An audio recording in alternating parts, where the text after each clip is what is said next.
bank, yes. That vault popped open like a muffin. And the police? They're too fast for me to get clear away, so we proceeded with the other plan. It's all right. Come on, get away. It's an outrage. One lone bandit flashes in and out of here before you know it.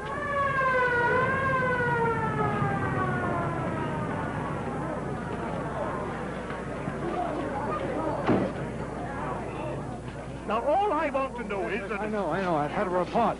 Join the cordon, officer. Yes, sir. I'm Nielsen of the yard. This is Inspector Dennis. We're taking charge. Well, you're a bit late.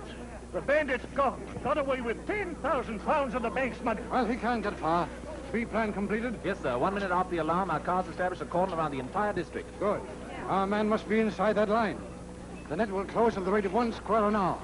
Our fish can't possibly wriggle out of it. But suppose Mr. Barrows finds you.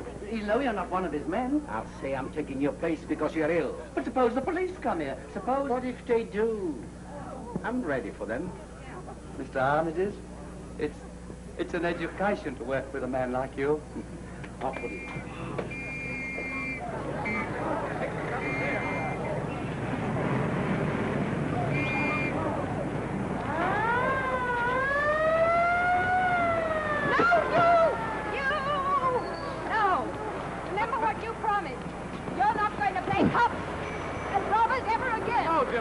You Drummond, when are we going to be married? On the 10th, sweetheart. And how long is that? 3 days? 3 days, sweetheart. Well, you don't forget it, because if you do... Oh, Phyllis, you wouldn't marry that flight Aldrich, would you? You. I want to marry you more than anything else in the world. I knew you were only bluffing about Aldrich. But I promised to marry Mr. Aldergate on the 11th. If you don't take me on the 10th, it's your last chance, Hugh Drummond, so help me. The only chance I'll ever need, darling. Hey! What are you two after? Cheap suicide!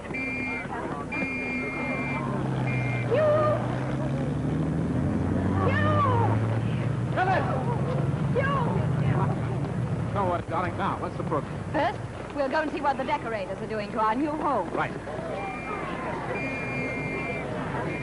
That's Nielsen's car. Well, what if it is? Oh, didn't you see him wave at me? He needs me. Oh, he'd never forgive me if I left him in the lurch, Phyllis. I'll be back in a jiffy. In half a jiffy. Don't hurry back on my account. You...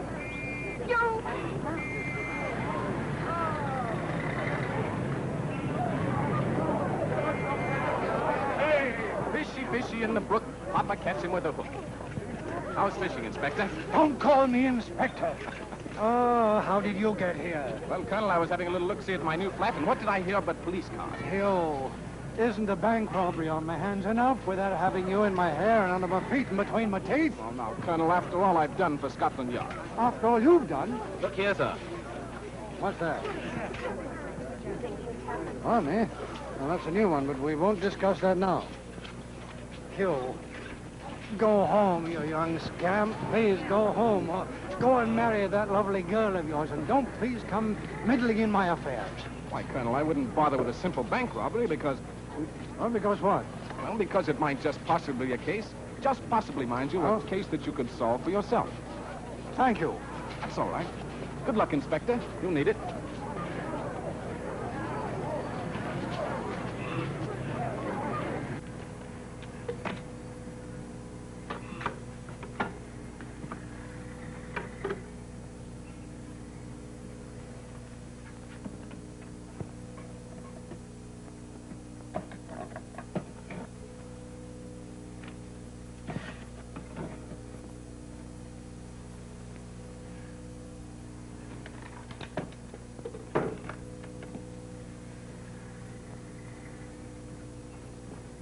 The entrance hall looks very nice, Mr. Barrows. Oh, but madam, wait till you see the drawing room. Such a soft cream color. Everything in the modern mode, madam. Yes. Do you see what I see? What's the meaning of this? You'll pay for this, my man? I don't remember you. Ah, but you will. The world will remember me as a man who had courage. Courage to rebel against the everlasting monotony of white walls. Dead, flat, dull walls. A man can only go on painting white walls for so long. And then, psst, something snaps. Closer. Come closer. You see what I'm doing? I express the human form divine, not in the vulgar terms of flesh and skin and hair, but as kitchenware. Notice how a cooking pot represents the essence of We'll a send for lovely an woman's ambulance. face. Modern art is dead. This is the art of tomorrow. Kitchenware. That's the secret. A pot for a face, a skillet for a body, knives for fingers. Hello, hello, hello, hello, hello. Hello, hello, hello, hello, hello. Oh. I say, is Phyllis, Miss Clavering about? I am Algy Longworth, and she promised to meet me here. I'm very happy to meet you, Mr. Longworth. Miss Clavering. Is she the pretty girl with the green hair and the purple face? Yes. What? She was here. She went away. They all go away! They won't look at my painting. Ah, but you... You are an intelligent man. You can appreciate real art when you see it. Look, isn't she lovely? Notice the delightful curves of the pot face. By all means, yes. You like it? You really like it? Terrific. You're not just saying that. No. If you'll pardon me, I'll be popping, old boy. You don't like my painting. I should have known that a man would wear that tie with that suit would have no color sense at all. Look at yourself in the mirror. Huh?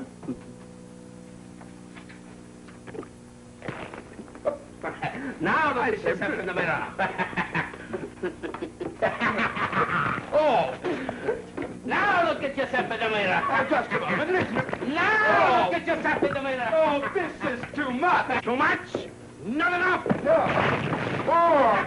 Now look at yourself in the mirror. A masterpiece. Oh, so you're still against me, like all the others, eh?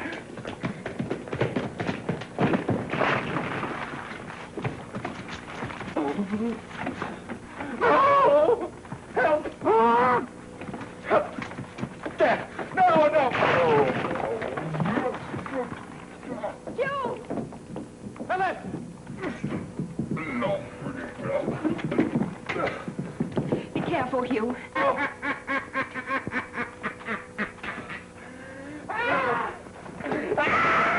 You! Jamie! He's mad! Get back. You wait! Leave me alone! I'll show you. Leave me alone. No! Oh! Here, Doctor. Butchers! Murderers! Killing me! Quiet. What is it, Doctor? Plain case of lead poisoning. Painter's occupational disease, mania, delusions, followed by spasms and coma. And then? Oh, they usually come out of it in time. It's a good thing you nabbed him before he did any real damage. What do you mean before he did any real damage? What's happened here? One of the painters went balmy, sir. Oh, my sacred aunt, I might have known it. If there's trouble happening anywhere, you'll be there. I'm sorry, Colonel. No, you're not sorry. You're only sorry when you miss something. Well, you're going to miss something now. Get out. But you can't throw me out, Colonel. No, really, why not? Because this is my flat. Our flat, darling. Yes, our flat, Colonel. Did you catch the bank robber? Bank robber? Hugh, was there? Ask the Colonel. No, we haven't got him yet, but he can't possibly get through our lines. Every house in the whole area will be searched. We'll have him before nightfall.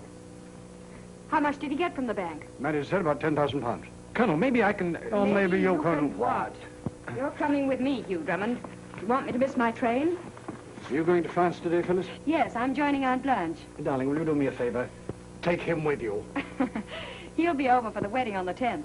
I hope you're coming, Colonel. Well, if you're perfectly certain it's going to take place, I wouldn't miss it. If he fails me this time, I'm going to marry Mr. Aldergate. Serve him right if he did. Wouldn't it just? Come on, Hugh. Oh, just a moment. You'll need a pass to get through the lines. I'm afraid you can't get through with that one. She got it. How long has this painter been in your employ, Mr. Barrows? I'm not quite sure. Oh, some time, I believe. Have you ever noticed anything unusual about his conduct? No, I can't say I have.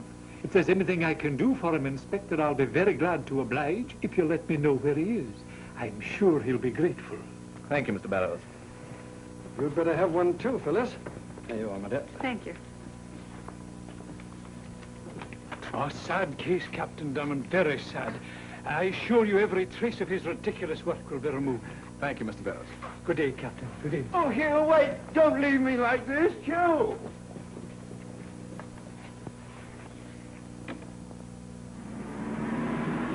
They caught the bank robber yet, Constable? Not yet, but he can't get away.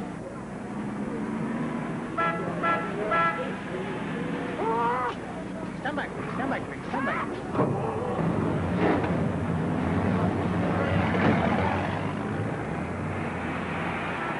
Stand up for inspection, please. Everybody must be inspected.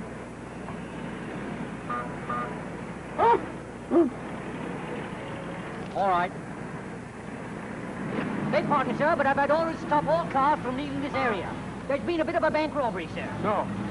Easy. Oh, but in your case, sir, I know it's just a bit of formality. But I've had orders to stop everybody, absolutely everybody. I'm sorry, sir, but this pass is just for the young lady. Would you mind waiting here a few moments, Captain Drummond?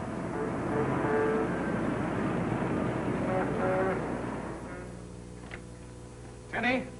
Catch. Here goes up. I presume you've got Miss Phyllis to the train on time, sir. But just, Tenny. And would you believe at the last minute she didn't want to go? She didn't think I was fit to be trusted alone in London. What's the matter, Tenny? Nothing, sir. I love the spring because spring loves me. I forgot to tell you, sir. We have a visitor. Yes, Mr. Longworth. Precisely, sir. War paint and all? No, sir.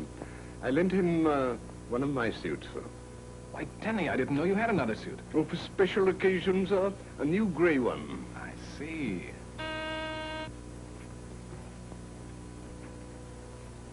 Telegram, sir. Oh.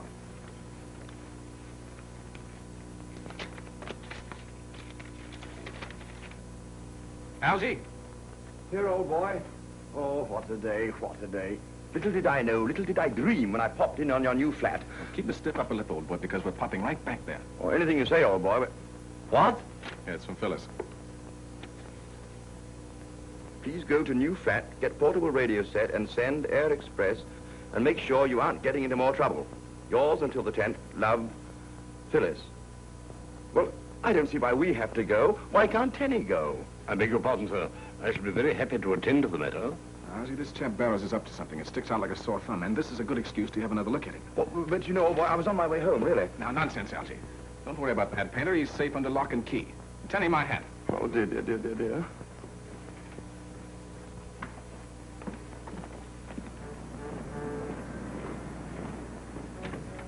Well?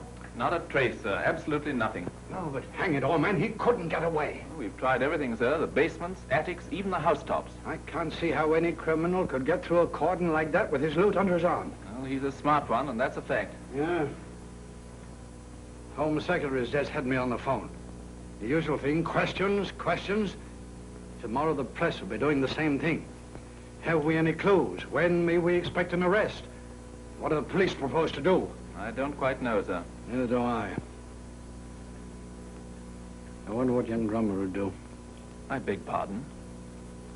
I say anything? I don't think so, sir. All right, then.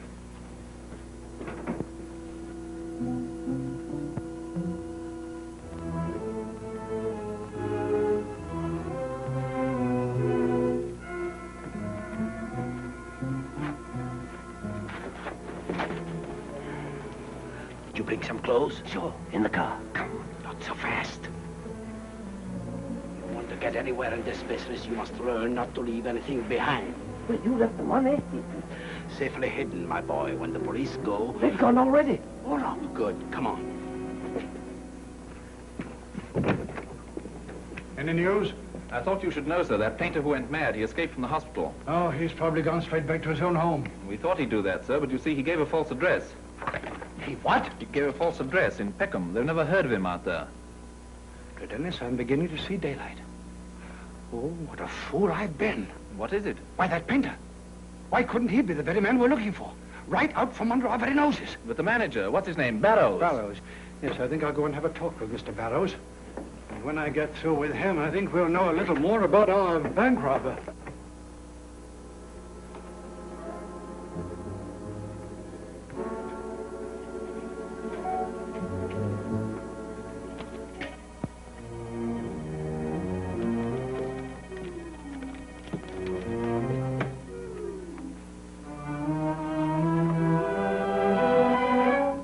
If it isn't the poor mad painter himself. Recovered quickly, didn't you? As a matter of fact, I was expecting you, but not quite so soon. Is this where you hid it? In the radio? I don't know what you're talking about. Oh, yes, you do, Mr. Bank Robber. No tricks? Well, why don't you call the police? Why? Oh, we really don't need them, do we? Let me see now. £10,000, wasn't it? Or didn't you have time to count it? I see. A split, huh? You couldn't stop me if I took all of it. But I'll be generous. 50-50, agreed? You're a smart man, Mr. Barrows. Oh, you're pretty smart yourself. You know, it takes brains to do what you did today. You better turn off that light. The police know this flat's not occupied.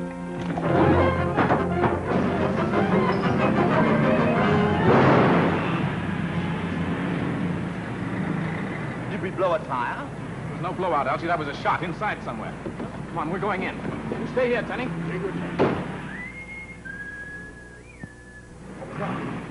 Something's up, Elsie. Come on.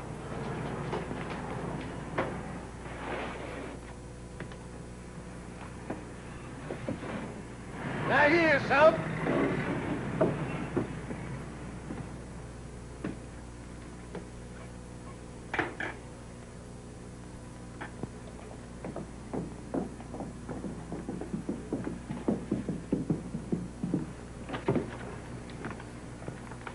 Elsie, where's the flashlight?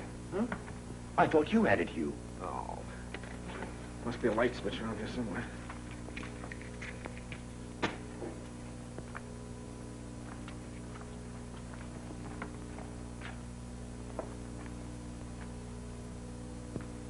Nothing here, Hugh.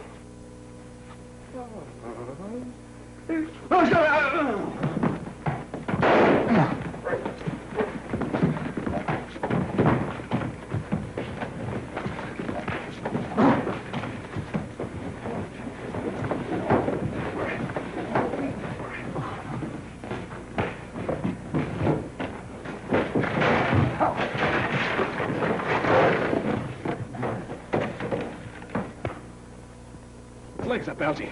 All right, old boy. Wait a minute. I got him, old boy. I got him. Oh. Elsie, get him! Oh. He's gone, hasn't he? Yes, Elsie. Captain Drummond. In here, Tenny. Tenny, did you see a man escaping? Yes, sir. Well, why didn't you do something? Because he did it first, sir. Well, you're not the only one, Tenny. Elsie, do you suppose he could have fired that shot we heard? Well, what would he be firing at? There was nobody here. Well, let's have a look. Do you think he's coming back? Elsie, be sure you tie his ankles this time.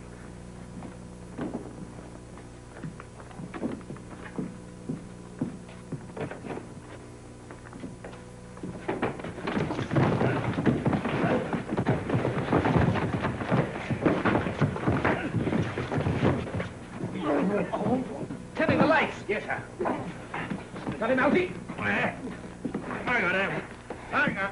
Oh, dear. I'm afraid we've made a mistake. Miss Elsie's right, Colonel. You see, we thought you were somebody else. Yes.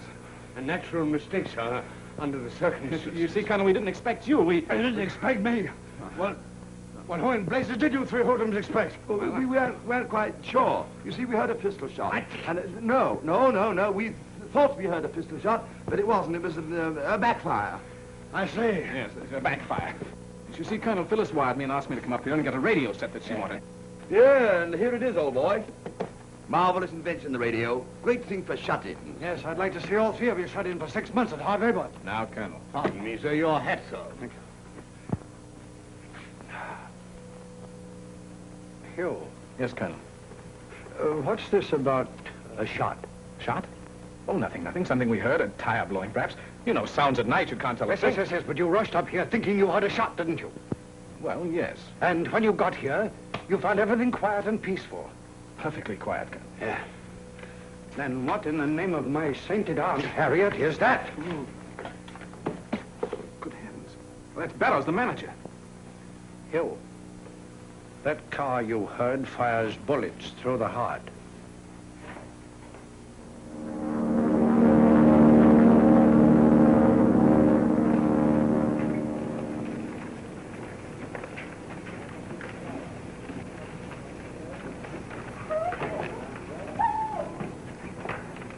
Bonjour, Monsieur le Curé. Bonjour, mon oncle.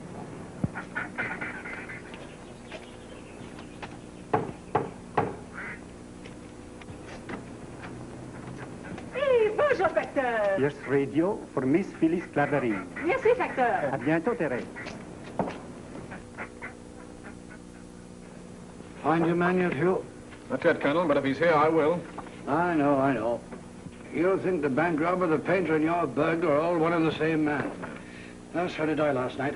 There's an old offender. He's quite capable of committing both robbery and murder. Name's Henry Armides. He's a dangerous customer. Oh, I'm sorry, Inspector. I don't recognize him. Well, you couldn't have had more than a glimpse of the man in your flat last night. You probably wouldn't recognize his picture. Oh, I'm positive, Colonel. His ugly mug was within an inch of my nose. Well, since you didn't see the painter, except with his face completely covered, we can't be sure they were the same even now. Colonel, the people at the hospital said that a man with lead poisoning couldn't get up for a week. And yet the painter was able to escape. He wasn't suffering from lead poisoning. Hugh, they couldn't have been right in both cases, now could they? No, they couldn't, Colonel, but... No. We've given your theory a fair trial, and we've nothing left to go on. Now, will you please go home, Hugh? Please go home. I've got work to do. Good luck, Inspector. Oh. Well, it's not in the bedroom, so it must be in here. Suppose Drummond comes home. We'll take care of him if he does. How could he hide a radio in there? The money could have been taken out of the radio, my friend, and tacked to the bottom of the drawer. Well, if Drummond found the money, wouldn't he turn it into the police? Drummond's not such a fool. He likes money as well as we do. The main thing to remember in searching a room is that the unlikely places are the likeliest. When I was serving my apprenticeship, as you are now, I was sent to find a letter. A very important letter. I failed. Because I didn't realize it could have been pinned into the draperies. Maybe he carries it with him.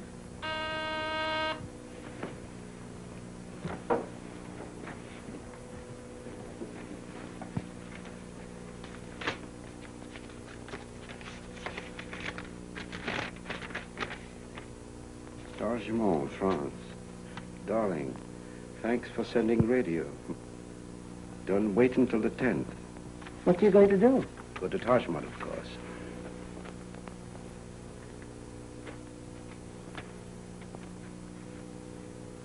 Wait. Are you leaving that message for Drummond to read? No, I'll tear it up, of course. Another thing. Captain Drummond must not go to Tajmahal today or on the 10th. He might make trouble for us there. How can we stop him? Watch. On the desk, there's some fishing line. Get it.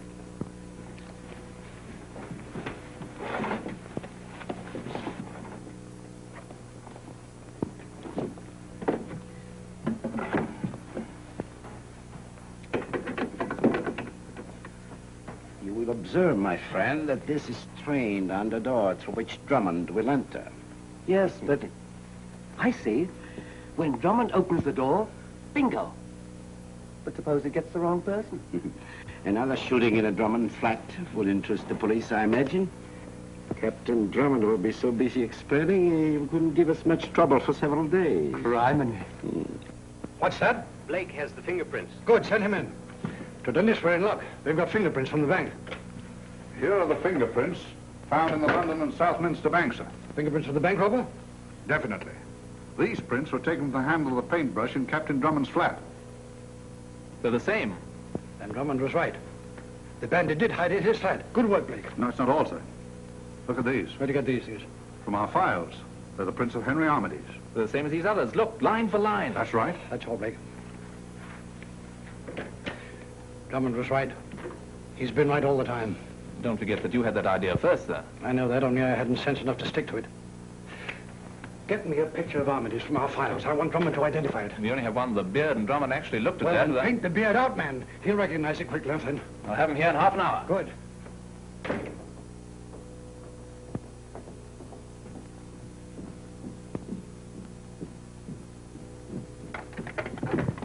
After you, Welty. Back.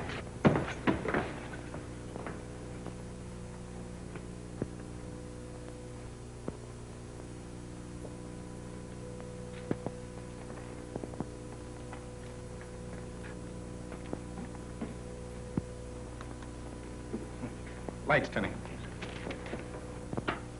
Oh. Do you think that was meant for a joke? Joke, Elsie. I think it'd been aimed a few inches lower, it'd be no joke. Somebody's been here and deliberately... And ransacked the place, sir, with a fine tooth comb. Why, Tenny? First a new flat and now this. Who is he? What's he want? I don't know, sir. You see that? Tenny, we got any cables recently? No, sir. Perhaps it blew in through the window. Oh, nonsense, Elsie. The window's closed.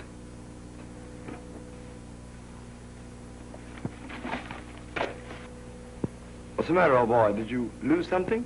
Looks like it, Elsie. Thought perhaps they'd torn up the message, but they were too smart for that. Might be from Phyllis. Do you think, sir, that a cable of ours has been intercepted by the enemy? Right, Tenny. Then may I suggest, sir, that we call up the telegraph office and have the message repeated? Brilliant idea, Tenny. I rather like it, sir.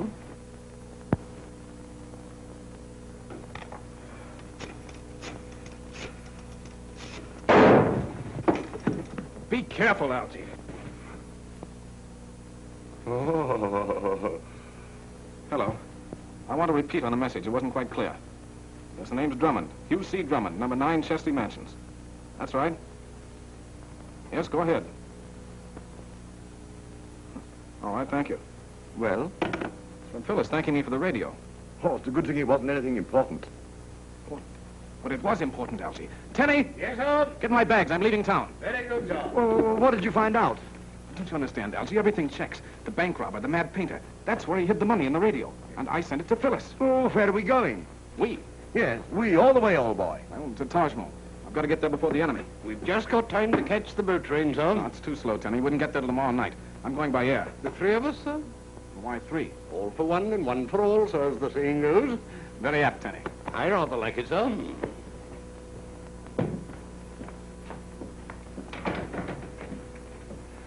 I see trouble approaching, sir. Hello, Inspector.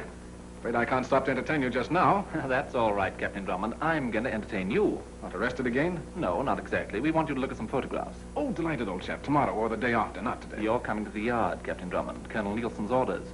I was going to take a plane. Ixte Ithwe Ime. I trayoye. Mind taking my car? It's quicker than the underground. Not at all. You don't drive too fast. What did he say, sir? That is pig Latin, Tenny. He said, stick with me. Oh,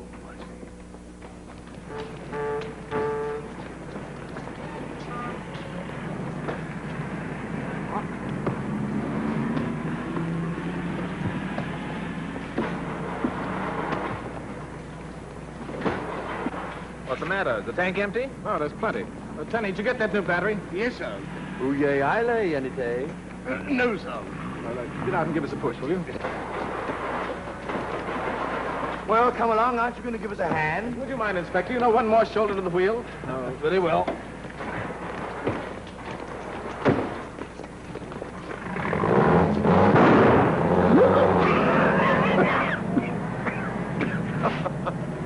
As they say in America, I think he put one over on you, old boy. Arrivé avec les Uprezz.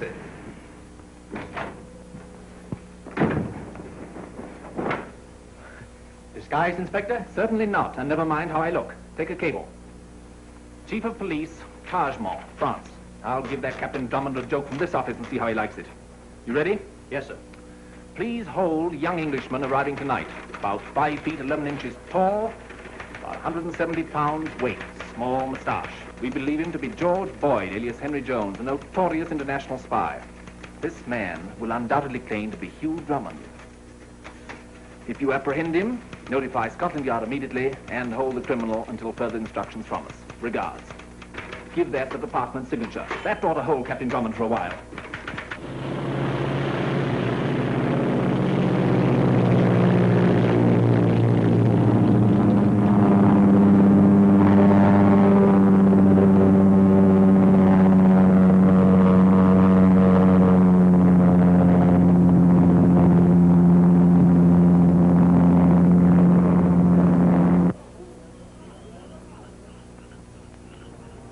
Is that the house? Yes, but careful now. Why, this will be duck soup for me. Don't be too sure. The Clavering Earl would surely recognize me, or I'd do it myself. Oh, I'll fool him all right. Yeah. Just in case you don't, you better take this. Now, first, I'll say to them,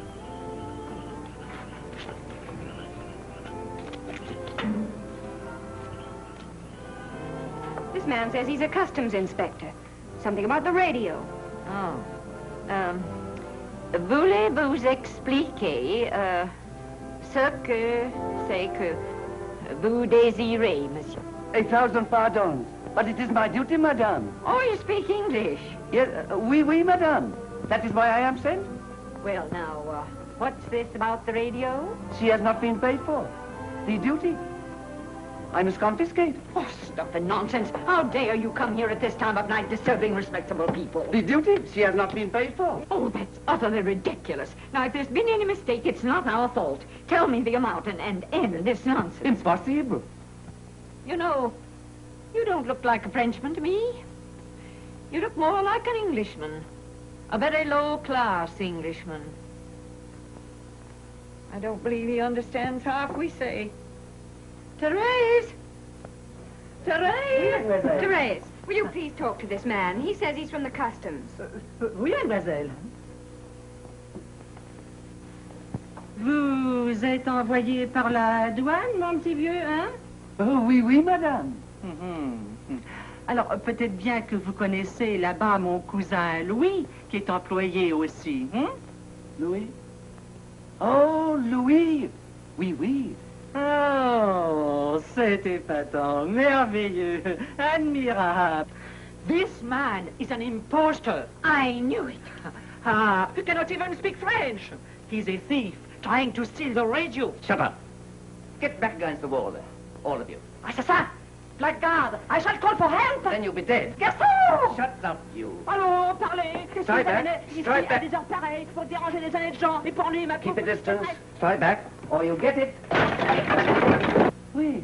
Oui. Tu vas regretter encore plus. Marche!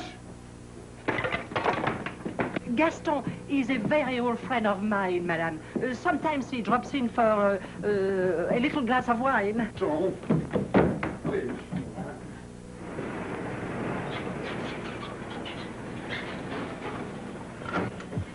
Driver, what's the matter? I'm in a hurry to get to Tajmol. But this is Tarjaman. We can go no further. The street, monsieur. Oh, I see. Will you take my bags? Thank you.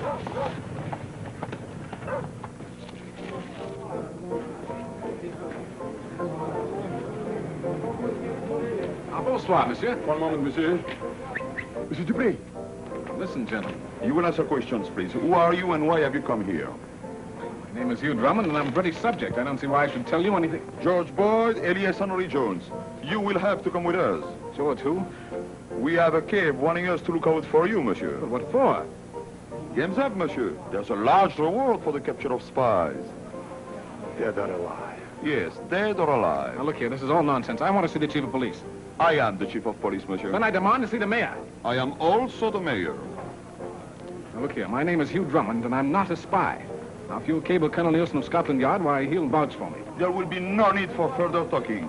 Take Monsieur Boyd away and see that he has accommodations worthy of such an honored guest.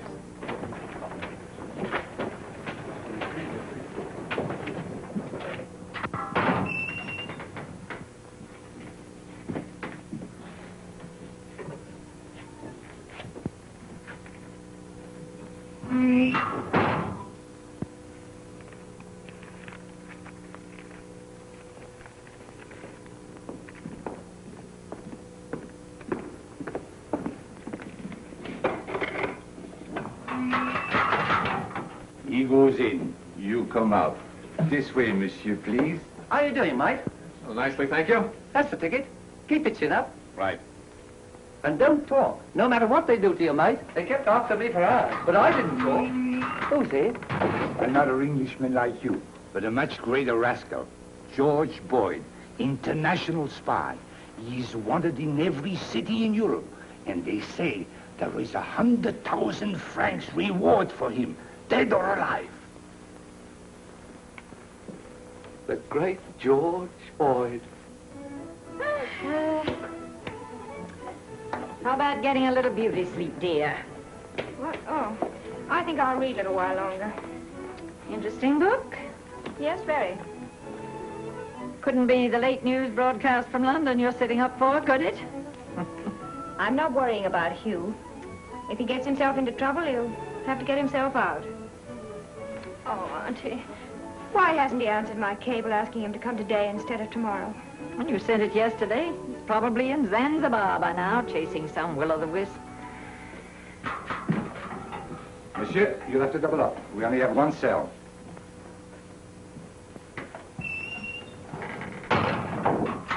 You sit there, Mr. Boyd. Boyd? Oh, yes, of course, Boyd. Sure. I know all about you. Word goes around, you know. I'd be a pretty green one not to have heard about you and the big jobs you've pulled. A person like you, at the top of the profession, could teach a fellow like me a lot of tricks. You think so? Oh, I know how it is. You think I'm not worth bothering about.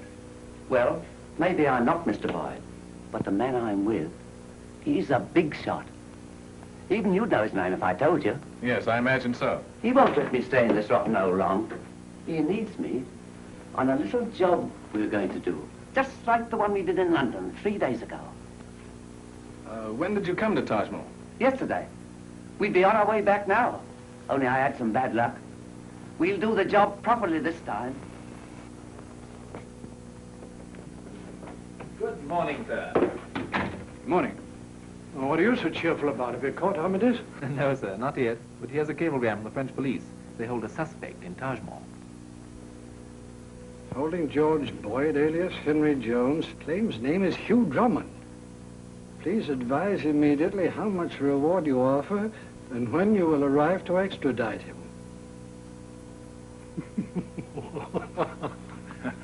I thought you'd see the joke on Drummond, giving me the slip and then getting nabbed. The joke's on Uprezz. Imagine anybody offering a reward for Drummond. Now, if they'd offer a reward to keep... This must be the house. Looks sort of Drummond-esque, don't you think, Tenny? If you say so, sir. Can you see two chimneys, old boy? No, sir. Don't you think it'd be better, sir, if we asked at the door? Perhaps you're right. Well, I hope we find the radio before Hugh gets here. He'll have no heart for the marriage if it's gone. For Miss Phyllis's sake, sir, we'd better not say a word about Captain Drummond being in jail. You can trust me, Tenny. I hope so, sir. Remember, sir, not a word about Captain Drummond. Oh, not a word. I'm Blanche. It's Hugh. Oh. What a trip. What a... Oh! Help! Tenny, where's Captain Drummond? He won't be long, miss. No, don't you worry, Phyllis. He'll be here soon. Colonel Nielsen will get him out in no time at all. Of course, it was most unexpected, but he won't cause any real delay. Huh? Tenny, when you've removed your foot, I beg your pardon. would you mind telling me what Colonel Nielsen is getting him out of? Jail, if I know Hugh Drummond. How did you guess? Tenny, is Captain Drummond in jail? Well, you see, there has been a little misunderstanding, Miss... Just a temporary guess, nothing serious. Bravo. Hugh Drummond adds another jail to his collection. Poor Hugh, he needs me. Well, where are you going? To the jail. Oh, Phyllis, I forgot. The radio, where is it? Aunt Blanche, the radio, the one that came from London. Where is it? Oh, that? It is gone. Gone?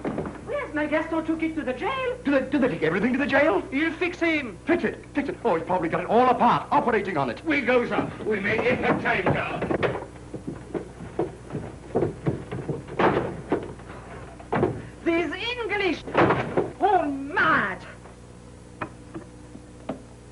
tell me there is nothing really criminal about this young man, this Captain Drummond? Nothing, monsieur.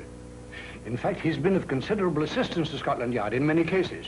Then why? Because I want to teach him a lesson. In behalf of a beautiful young lady who expects to marry him. Ah, a lady. Here, monsieur.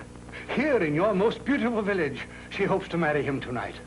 It is not too cruel, this lesson of yours, to ask me to keep the bridegroom in jail while the young lady waits, perhaps weeping. That's just the point, monsieur.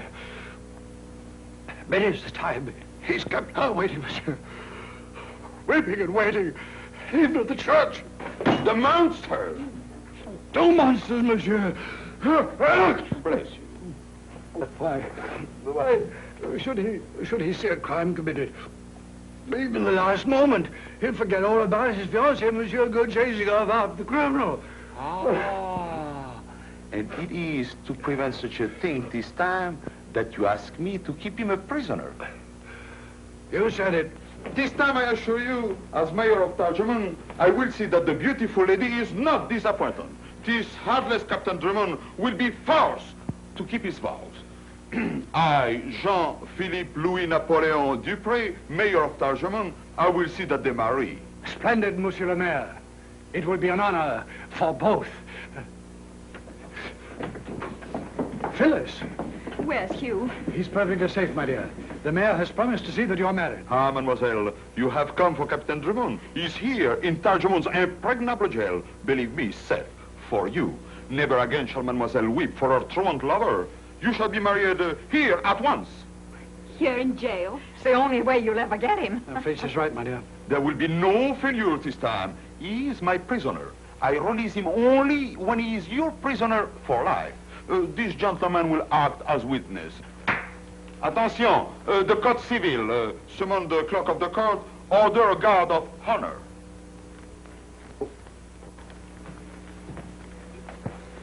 Now look here, my men, there's been a mistake. I've got to get out of here. Now, you'll pay for this, all of you, do you hear? Don't take it so hard, Mr. Boyd. Look what's here. Didn't I tell you Mr. Armitage wouldn't forget me? Well, thank you. Oh, it's a pleasure to share with you, Mr. Boyd. Hello? Oh, excuse me.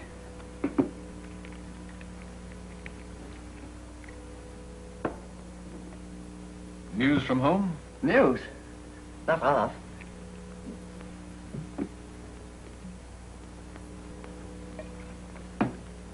Mr. Armitage says you should always swallow messages. Oh, yes, I believe it's the accepted practice everywhere. We must hurry.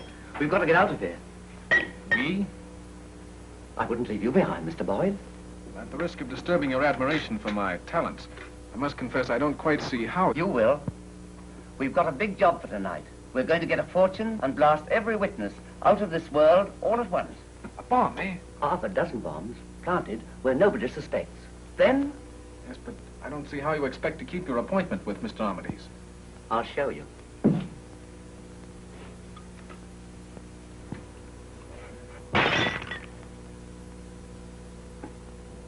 Isn't that something? Set the catch, press this, and bingo. Amazing. And that's how he robbed the London and Southminster Bank, eh? Right. Nobody would think of looking for a bomb in one of these strict wine bottles. I guess those people will be surprised tonight, eh? Well, someone's due for a surprise. Now, tell me, how are you planning to get out of here? Just watch. We are both getting out of here right now.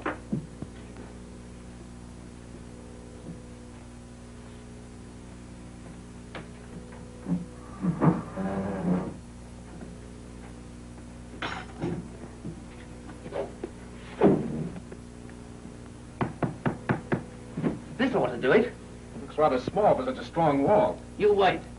It's made so you can direct the explosion outward. Essen, we must not keep the lady waiting. Oh, certainly not, Monsieur le Maire. Is the guard ready? We are ready. Allons, What's up? let us go. This is a great day for Tarjaman. Yes, sir.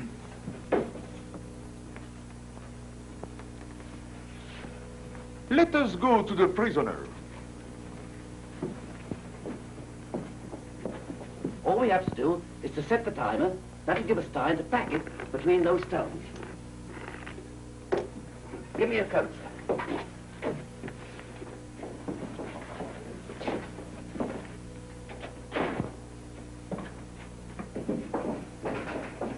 Won't this be a joke on the mare? I hope we'll be in a condition to enjoy it.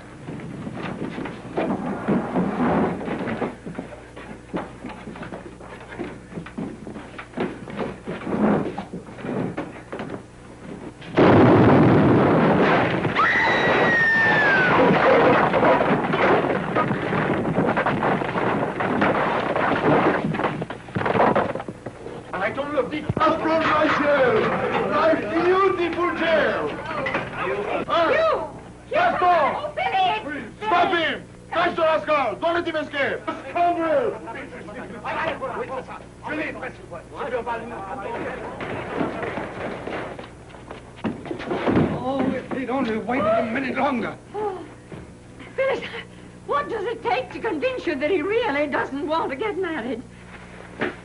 Get him! We have him! We have him! We have him! Get him! Get him! Bravo, Mr. Pop, bravo! Bring him to my office. We'll marry him dead or alive. Bravo! Let me go, please. Behold, we have him safe. You. One would almost believe he meant it. Strike while the iron's hot, monsieur. I will. Attention! Captain Drummond, you cannot escape again. My men surround you. You are to be married here, now, this instant. Gladly, monsieur, but first... There's no first, monsieur. You cannot desert this beautiful young lady again.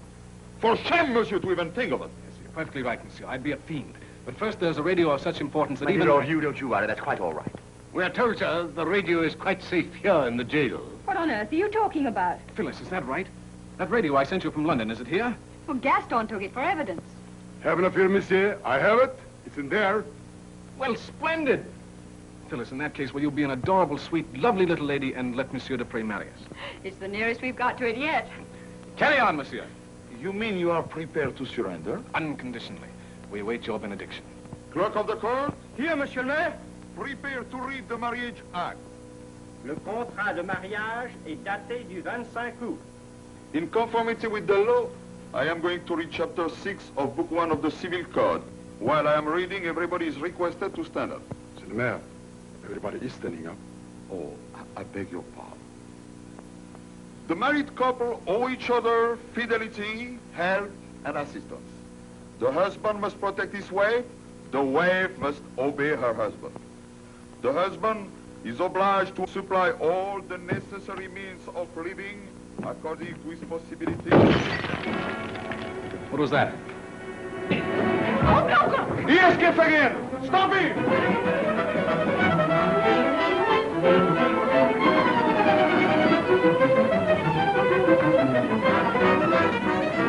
After him, the villain Drosselin! After him! Bring him to my office! We'll marry him dead or alive!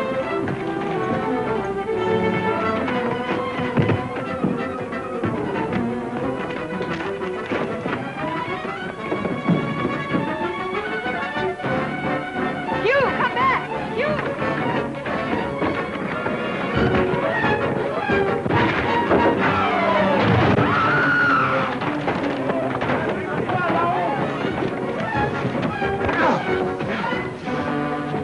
Hugh! Don't worry, dear. He's enjoying himself.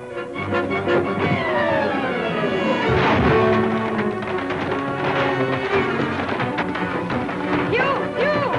Don't stand there doing nothing. Help him. You shall not escape. Come with me. We'll marry him dead or alive. Please, raise it at me.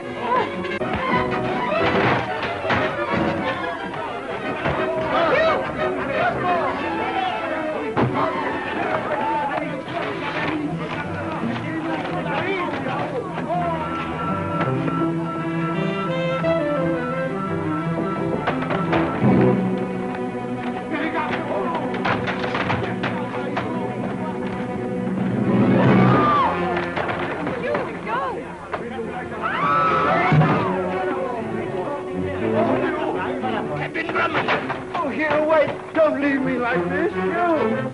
Careful, sir.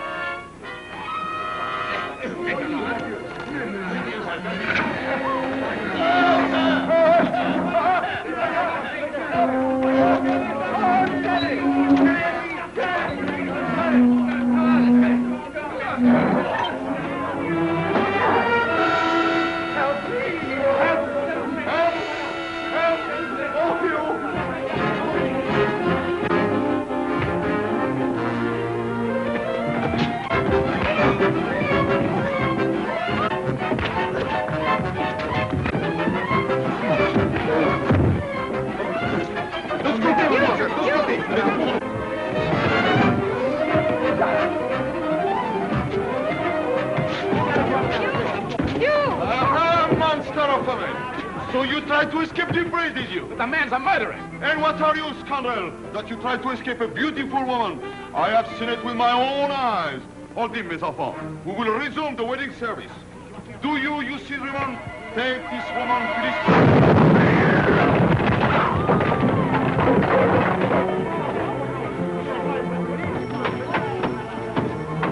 Captain Drummond, the radio, sir. Arrêtez-le! Stoppez! Arrêtez! Explosion ici maintenant!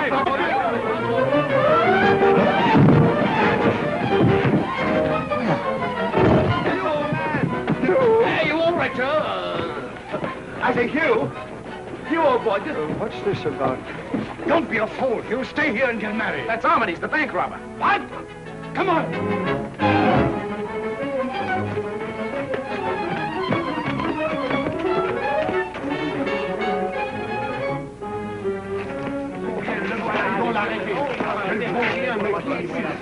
Opposition. In the name of the law. Oh, never mind that now. Order your men to find Armitage. The service will proceed. But the man's a robber, a murderer. Silence, monsieur. Do not interfere. We began this ceremony in the jail, but we'll finish it in your own home. Come on. But, madame... I'm her nearest relative. Do as I say, or I withdraw my consent to the ceremony. Very well, madame. Allons.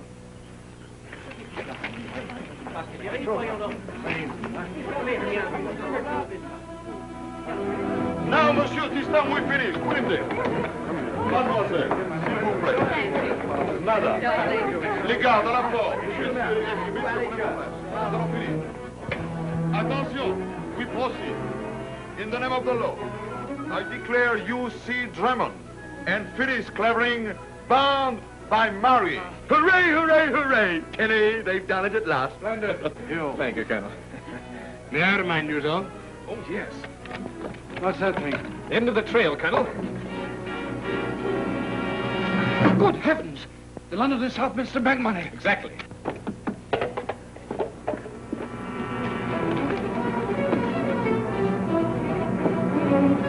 Now we are going to drink to the health and happiness of Mr. and Mrs. What do you call them? Oh, Bulldog Drummond. Too late! You're married!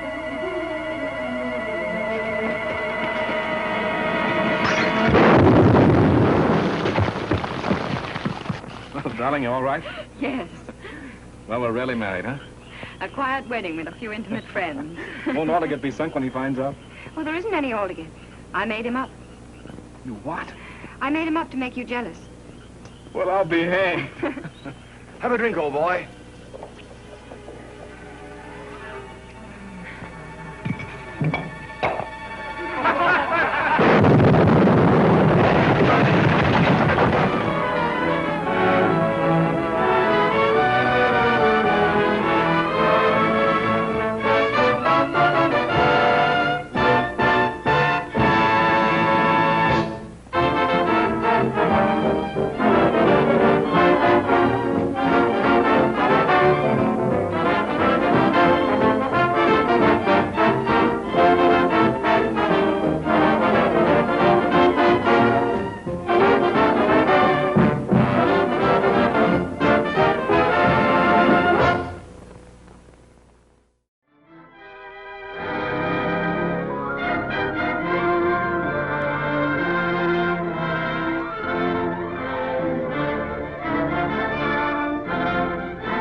I tell you, sir, you can't make it. The fog's so thick down here you can slice it. But I can't float around in this soup like an oyster.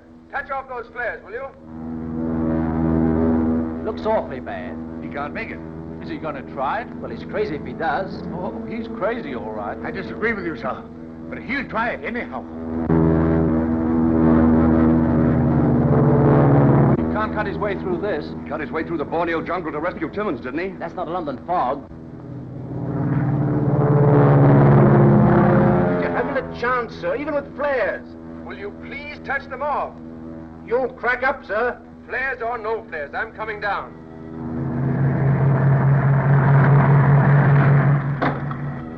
He's coming down. Touch him off. Touch off your flares, boys! Right him up there, will ya? Touch him up, fellas! Here you are! Get on the lights on! Touch some more flares over there, will ya?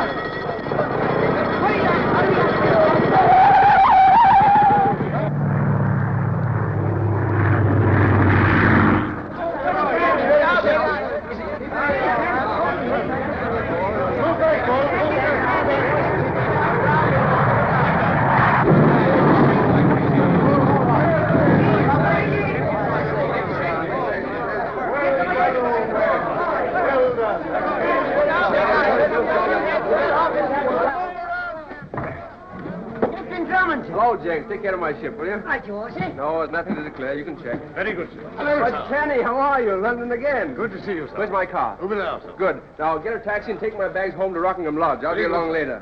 Captain Drummond. Just one. Wait a minute, look. But Captain Drummond, can't I just... Awfully sorry, boys, but I'm in a great hurry. Just a couple of questions. Didn't Spain, Captain, have you? Give me tomorrow. Tomorrow morning. Come on, smile. The front page all the way. Tomorrow Come on, there you are. There you are. Is he always like that? Captain Drummond is a very dynamic person, sir. What's all the excitement? You think it was a matter of life and death? It is rather like that, sir. He has a friend in the hospital.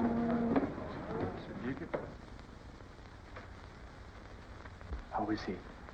He'll pull through. It's all right if I see him? I think so. Thank you. Come in.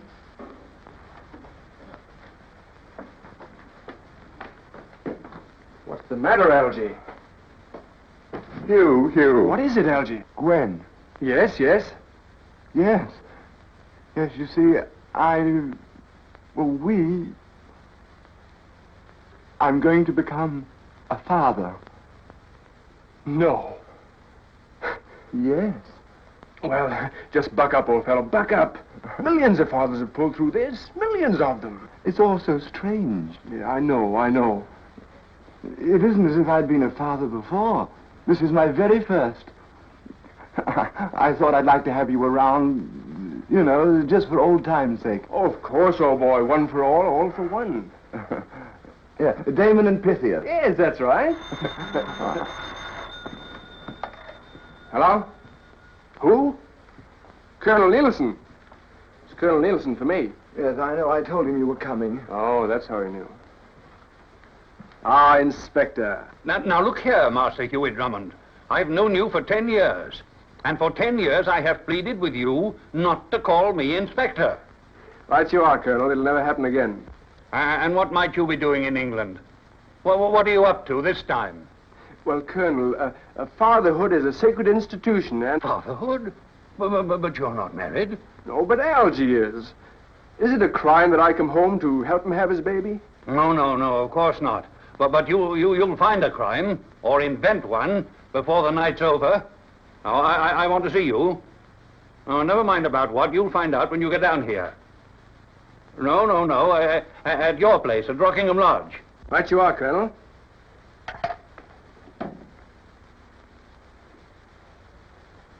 I'm in London less than an hour, Algy, and Commissioner Nielsen wants to see me. Well, now that you're going to pull through, all right, let us consider why he might want to see me. A difficult crime he wants us to solve, perhaps.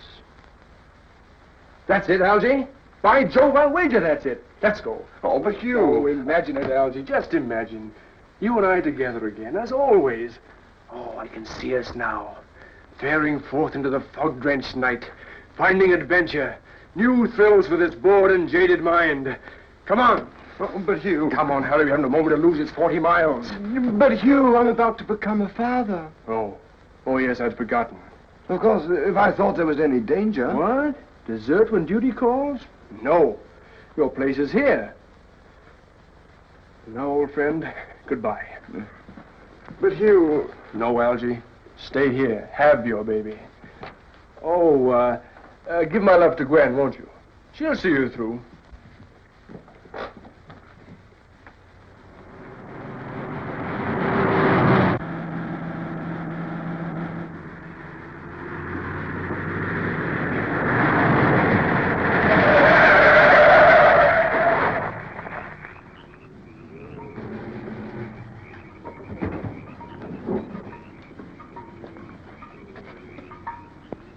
Are you all right?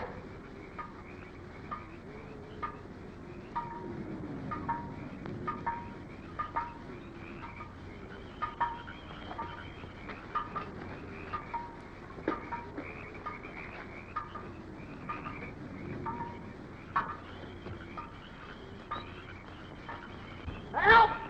Help!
What happened? He fell into a marsh.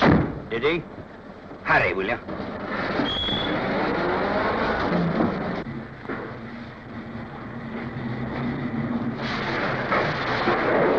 Captain Drummond. Where did you find my car? In a ditch a few miles down the road. I was riding in a taxi to Rockingham Lodge. Yes. Did you find the handkerchief?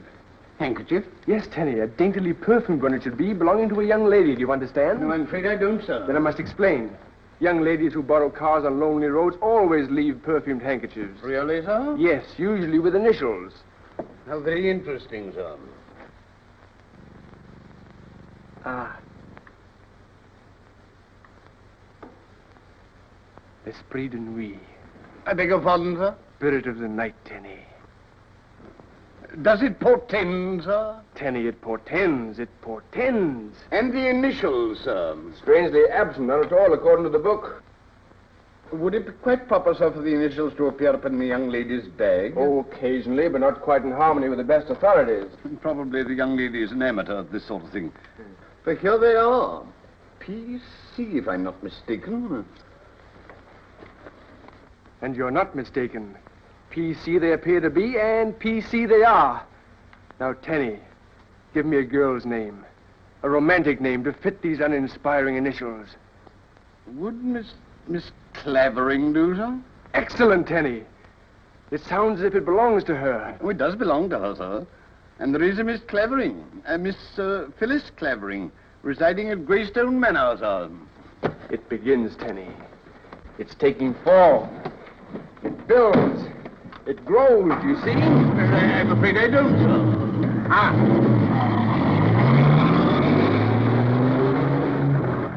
And who else resides at Greystone Manor? Now, let me see. Two gentlemen, I believe, sir. Two gentlemen? Yes, sir. Well, who are they? What do they do? Where do they come from? Where are they going? Regarding those things, sir, I regretfully admit ignorance. Complete ignorance? Complete, sir. Yet you knew the young lady's name? Her cards were in the bag, sir. Oh, I see. There were cards in the bag. Yes, sir. Conveniently informing you, I suppose, that the young lady lived at Greystone. Oh, no, sir. A few weeks ago, a letter addressed to Miss Clavering arrived at Rockingham Lodge by mistake, sir. And you delivered it? Yes, sir. In person? Yes, sir. To Miss Clavering? No, sir. Then to whom, Tanny? To whom? Do I have to cross-examine you every time I want to find out something? It helps, sir. Very well. To whom? To one of the gentlemen, sir. The one with the beard. Aha! I beg your pardon? I said, ha-ha! Quite so, sir. And this was at Greystone Manor? Yes, sir. Then something tells me, Tenny, we're going to pay a visit to Greystone. We, sir? Aye. Quite so, sir.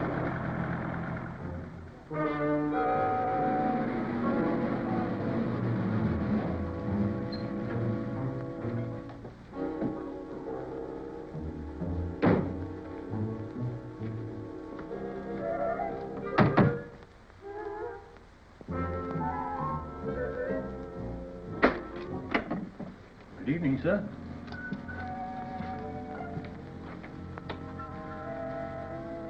Whom do you wish to see, sir?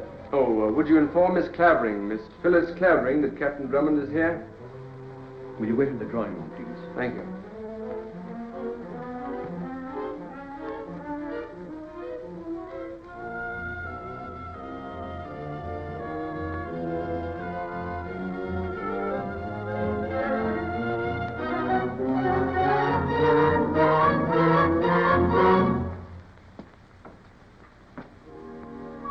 Captain Drummond? Yes, I'm Captain Drummond. Permit me to introduce myself. I'm Norman Merridew. We're neighbors, I understand. Well, Rockingham Lodge and Greystone Manor are friends. Ah. Yeah. Will you join me? Thank you. You, wanted to see Miss Clavering? Yes. I came to return her bag. Found on the road, perhaps? No. As a matter of fact, in my car. Oh, I see. Then it was your car Miss Clavering used. Yes.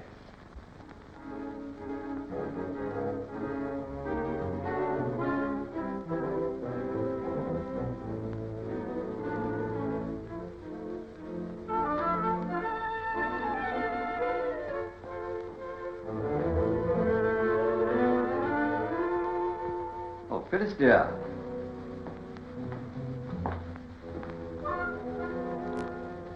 This is Captain Drummond. How do you do? He's brought your bag.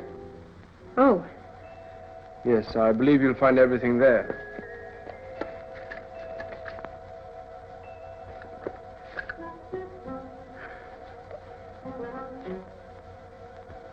you're very kind, Captain Drummond. Thank you. Oh, my pleasure, I assure you. That is all, my dear. Then you'll excuse me. Surely.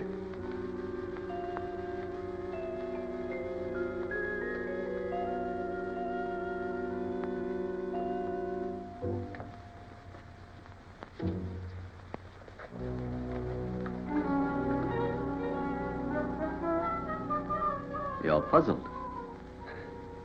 Definitely. An explanation is in order, Captain. An hour ago, Miss Clavering appropriated your car and attempted to proceed to London. An extraordinary incident, I admit. But when I explain that she is suffering from a persecution complex, I think you'll understand. And you were the persecutor? For the moment, she believes that I am responsible for her brother's death. And she also believes that I am plotting to steal her inheritance. Are you? Miss Clavering's inheritance is safely invested in war loans. Series D, to be exact. I have some. They're very good, too. Yes, an excellent investment. Mr. Merridew, you mentioned a brother. Yes, poor chap. He was accidentally killed while we were hunting several weeks ago. Then Miss Clavering perhaps is a relative of yours? Oh, no. Daughter of an old friend, a very dear friend who died several years ago. Deep grief accounts for her state of mind and is the explanation of our presence here in Greystone. Oh, I see. Ah, Mrs. Selden, my sister. How do you do? Professor Stanton, this is Captain Drummond. How do you do? Happy to meet you, Captain. Professor Stanton is a psychiatrist. He is confident that a few months in the country will see Miss Clavering herself again. Unquestionably. I see. Of course, Captain, I may count on you to treat the matter with confidence. Gossip has an ugly way of spreading, even in the country. Yes, I think I understand. Well, good night. And thank you so much. And thank you, Mr. Merridew. Good night. Good night. Good night. Good night.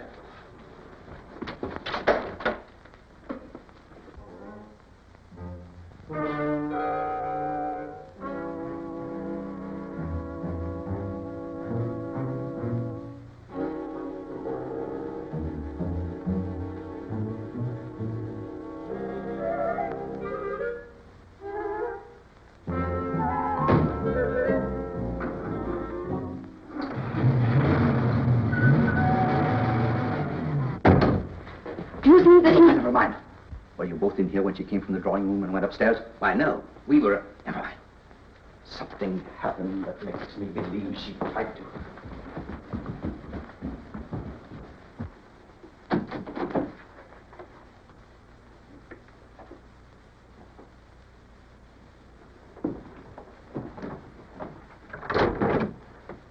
Did you put a note in Captain Drummond's hat? No. Don't lie. I didn't. What did you have in this bag when you left here? Nothing. What was it you hoped that Captain Drummond had found? Nothing, I tell you, nothing. Denton.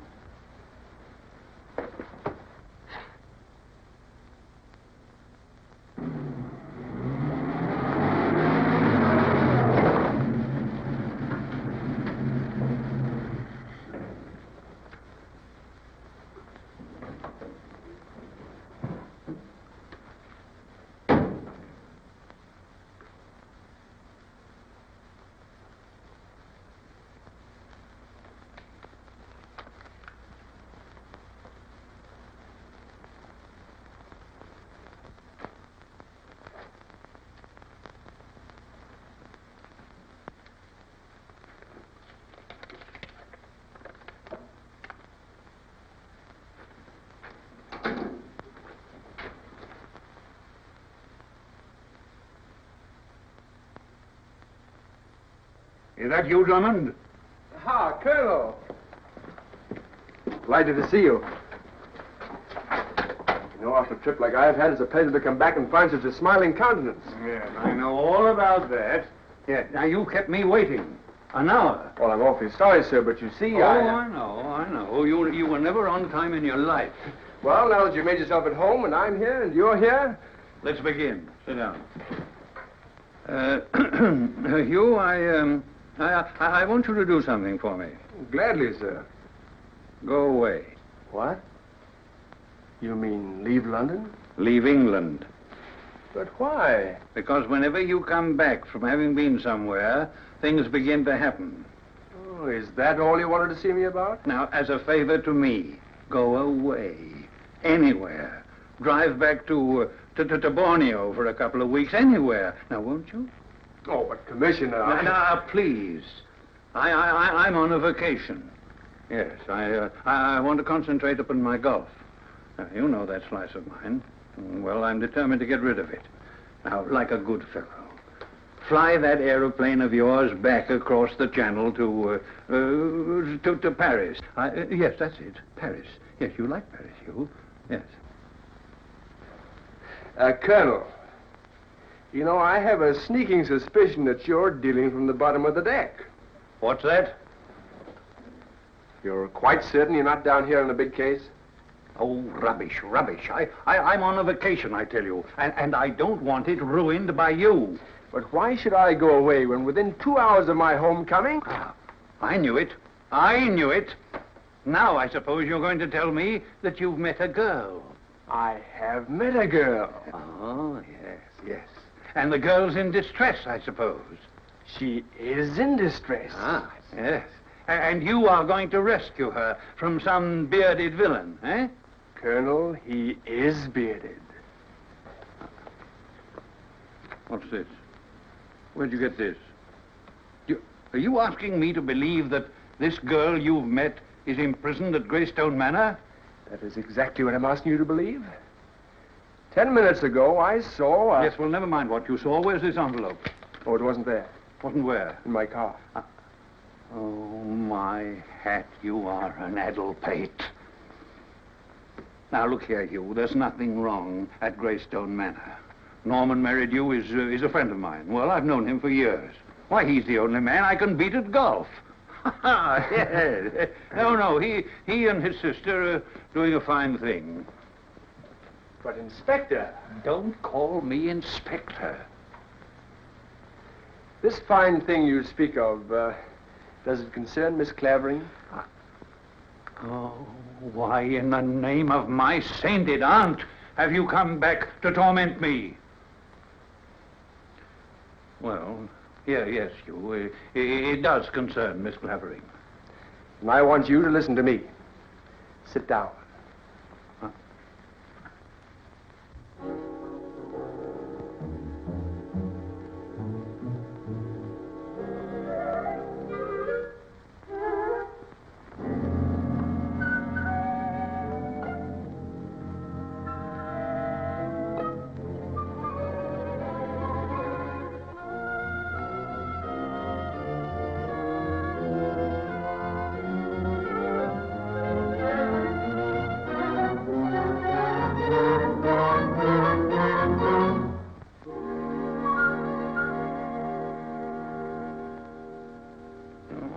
Dear Hugh, if you will only scotch the wheels of your imagination, you may understand that this girl is not responsible for anything she says or does. But, Colonel, I tell you that... You're telling me... I'm telling you, Hugh Drummond. Oh, Commissioner, where's your romance? Romance? That's the trouble with you, my boy. This eternal quest for melodrama and romance. Now, you will do what I ask, won't you? But, No, I won't hear another word about it. No, I'm on a vacation, and I want peace and quiet, Hugh. Please, peace and quiet.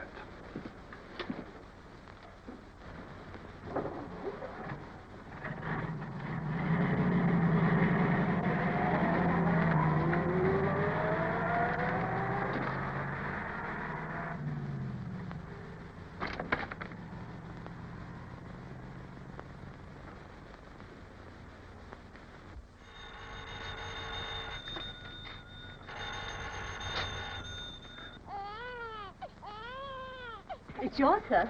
Is it a boy or a girl? Neither, sir. It's Captain Drummond calling from Rockingham Lodge. Oh, thank you. Hello, Hugh. Was that old fellow? Oh, but I couldn't now. Oh, but Algy, I'm depending on you. Imagine this. The road to Danmore. Fog, and such a fog, Algy. A dank and dismal dusk on the depressing stretches of dreary Danmore. Quite a few D's, don't you think? And then, Algy, appearing suddenly from nowhere, like an angel from the clouds, a girl. A beautiful girl. A lovely, ravishing girl. A girl? But, Hugh, you know, tonight's a sort of crisis in my life. You know, it isn't every day that a chap becomes a father. I've just got to be here, don't you think? Or do you? You're right, Algy. Of course you're right. If there's danger to face, I'll face it. Alone.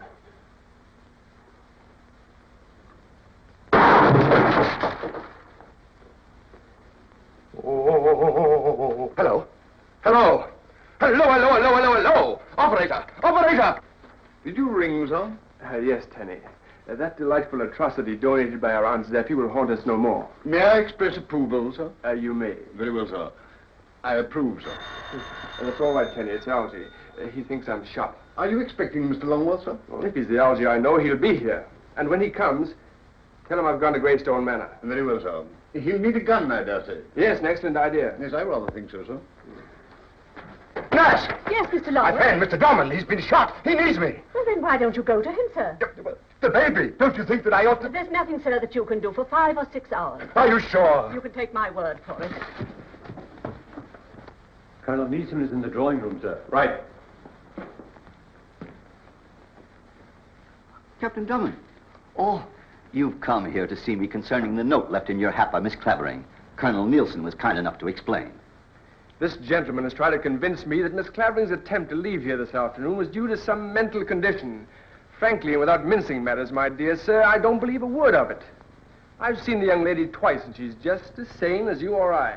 Do you know what you're saying? I've had this speech very carefully prepared. Now, look here. You listen to me. Colonel, one moment, please.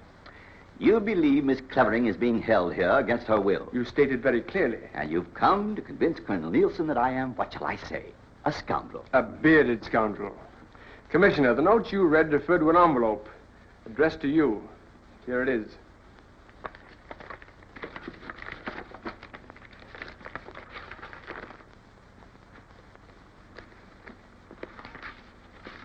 Read that.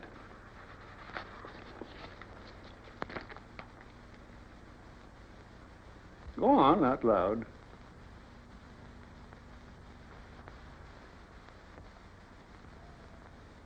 Dickory, dickory, dock. The mouse ran up the clock. And when she got there, the cupboard was bare, and store the poor doggy had none. I warned him not to annoy you, Meridew. And my word for it, he won't do it again. Drummond, this has gone beyond a joke. You leave here immediately. And that's an order. Leave here. All right. I suppose I should be angry, Captain. But you're not. I quite understand the romantic interest which you so chivalrously display. Yes. On the other hand, youth is impetuous and sometimes foolhardy. So, reading between the lines, I should mind my own business. The virtues of such a course have undeniable advantages. Yes, I dare say. I dare say. Well, au revoir. You too, pickle-faced.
Miss Clavering.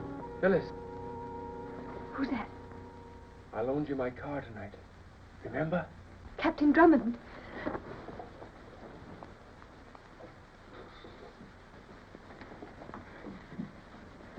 Please, please go away. If they find you here, Your genial host believes I've gone. And besides, they're all downstairs discussing golf sticks with Colonel Nielsen. You know Colonel Nielsen? You gave him the envelope? He threatened to draw and quarter me. Why? Didn't you read what was in it? Well, the envelope contained an assortment of Mother Goose rhymes. Oh. Then someone must have... Substituted them for what you wrote. That's the only way it could have happened. Ah. Now, let's get to the bottom of this, shall we? Who was it they murdered tonight on the moor? Saunders, the chauffeur. He was helping me escape. You're being held here against your will. Isn't that it? Why? I don't know exactly, and yet in a way I do. You see, my brother... It does sound a bit queer, doesn't it? Well, a little mixed, shall we say. Do you think I'm crazy? Well, if you are, I rather like it. Well, and until his death, 2 months ago, Ted, that was my brother, was Mr. Merridew's secretary. How did Ted die? He was shot during a hunt. You think it was an accident? No. Merridew murdered him in cold blood. Why? I don't know. What was in those papers you were so anxious for Colonel Nielsen to see? I don't know that either. But if you wrote them... But I didn't. Ted wrote them weeks ago. Well, if he sent them to you, you must know what was in them. He didn't send them to me. I found them in the garden. The envelope had come apart. And the writing was so blurred and so covered in mud that I couldn't read most of it. Anyway, what could you make out? Anything? Well, there was, an astounding discovery concerning Major Merridew. And 2 whole pages of numbers. A series of numbers, it seemed to me. After Ted died, Mr. Merridew sent for me. He's an old friend of my father's. He asked a lot of strange questions. I guess my answers must have made him believe that I knew what Ted had written. Because I've been a prisoner here ever since. But I told you, Mr. Longworth, Captain Drummond left just a few moments ago. Wasn't that his... Oh, I see. He's gone, you say? Yes, Mr. Longworth. Oh, thank you, yes. The fogs up this way are very similar to the fogs in London, aren't they? Quite similar, sir. Yes. Thank you. Have you seen anything unusual? No. No, I haven't. But sometimes at night there are the most peculiar noises. Like something shrieking. Then the lights go down and up. Then it'll stop and start all over again. Shh, someone's coming. Go, please.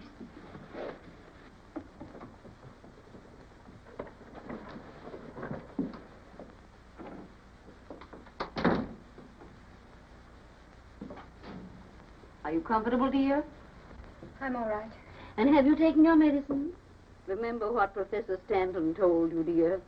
To find your way back to health and happiness, you must do exactly as he says. You try and get a quiet, comfortable night, and don't let those dreadful imaginings upset you again. I'll be in my room, dear. If you want anything, just call me.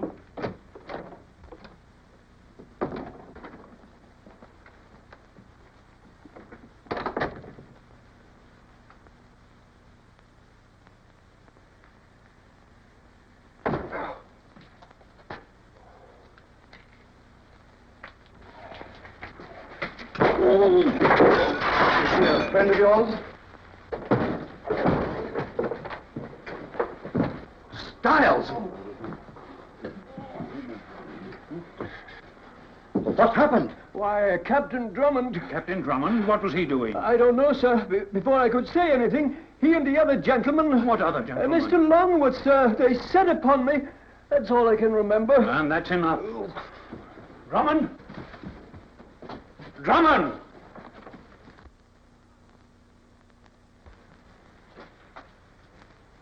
So there you have Phyllis's story. Exciting, isn't it?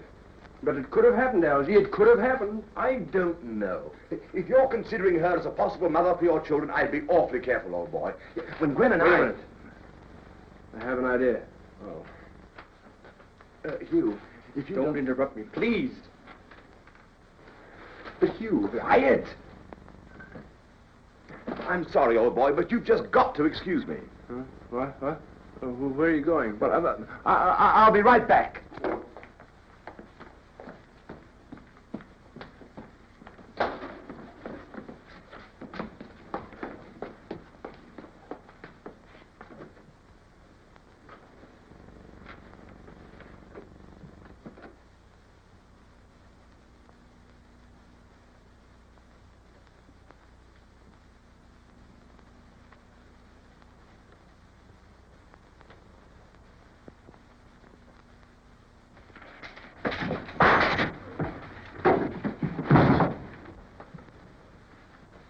beautiful technique, sir. Thank you, Tenny, thank you. If I'm not mistaken, sir, the gentleman has laid his egg. Well, that's biologically impractical, but quite expressive. I rather like it, sir. Now, if this had been a bullet... Bullet. That's it, Tenny, bullet. Lock him up in the hall cupboard. Algy! Algy! Algy! What are you doing? Come on, I've got it. Wait a minute, old boy.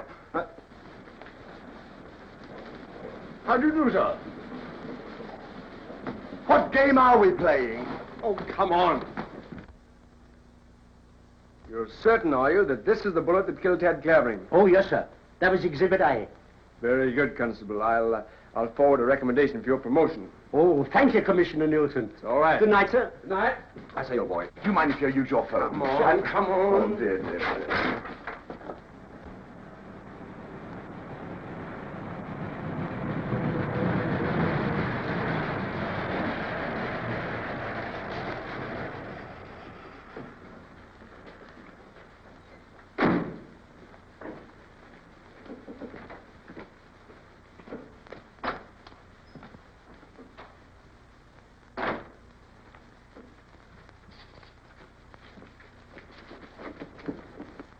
Now, Constable, I'm in a hurry. Hang on a minute, dearie. Yes, sir? I'm Commissioner Nielsen. You're Commissioner Nielsen? Yes, of Scotland Yard. I want you to send 2 of your men, or go yourself, to Rockingham Lodge and see that Captain Drummond, Captain Hugh Drummond, remains there until I let... Wait a minute. You say that you're Commissioner Nielsen of Scotland Yard? Certainly. Well, how about your credentials? My credentials? Why, what do you mean? Well, I think I know Commissioner Nielsen, I do. And you, not him, you ain't. I'm not. What do you... Why, the Commissioner was here himself just now. And in impersonating an officer is a very serious offense. You might have to cool off in a cell, you might. What do you mean? Here, Elf! Elf, come here a minute. I don't like it, I tell you. I want to get away from here. When all we need is 2 more weeks, we're staying. If we'd got rid of the girl in the first place, none of this would have happened. All right, I was wrong. We can't do away with her now. Nielsen isn't a fool. He believes she's ill. You can tell him she can't leave her room.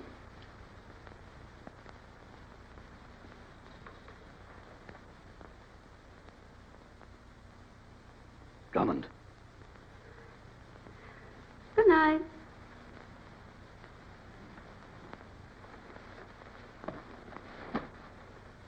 I'll attend to this.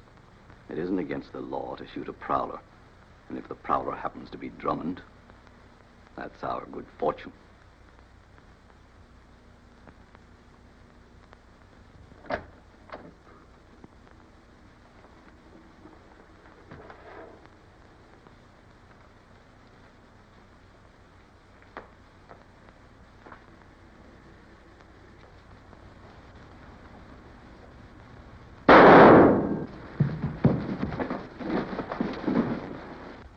Oh, dear.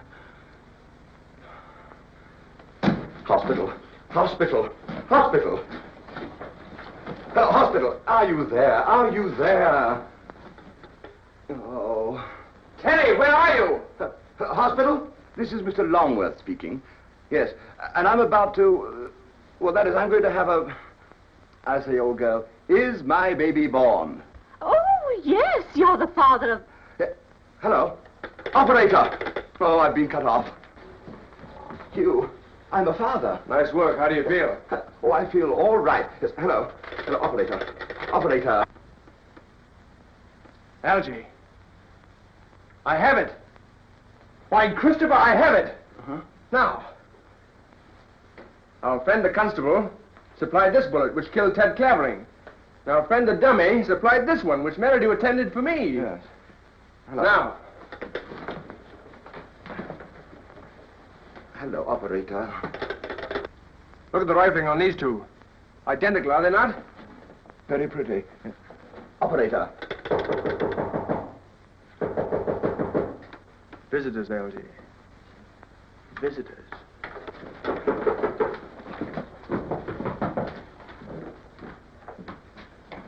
Hello, operator.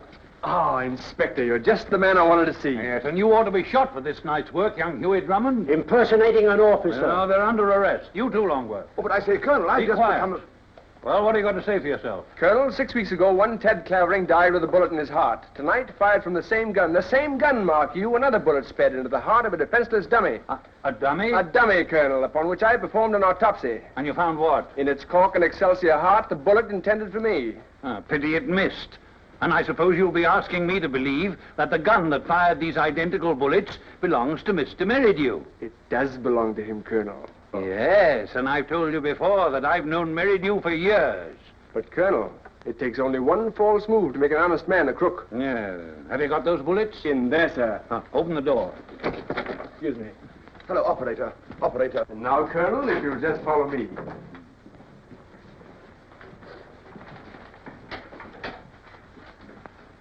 Well, where are they?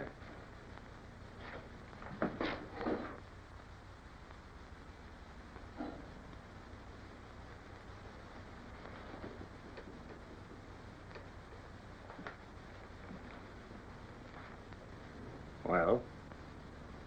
Well? They're gone. Yeah, they're gone.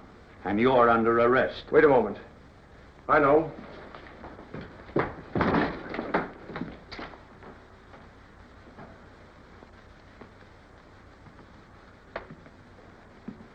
That butler we captured.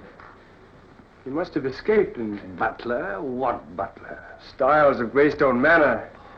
Now, while we were out there, he must have come in here. Do you expect me to believe all this? Now, first you insult my friends. Then you impersonate me. Then you expect me to swallow a lot of mildewed melodrama about autopsies on dummies, identical bullets, disappearing butlers, murdered chauffeurs, and young girls who write nursery rhymes. Oh, Colonel! Oh, Greystone Manor, please. But, Commissioner! No, I'm here to enjoy a holiday, and I mean to enjoy it. Shall I, sir?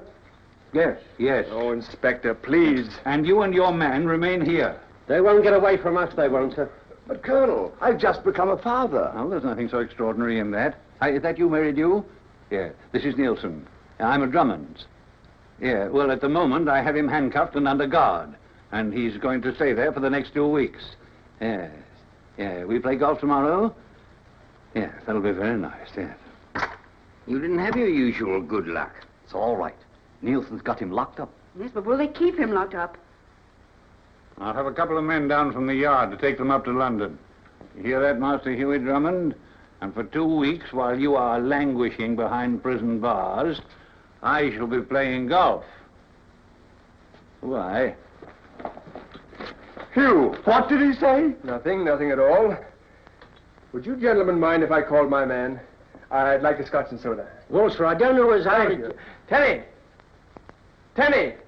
He must be out, sir, he must. That's a colossal deduction, Higgins. As you say, he must be out.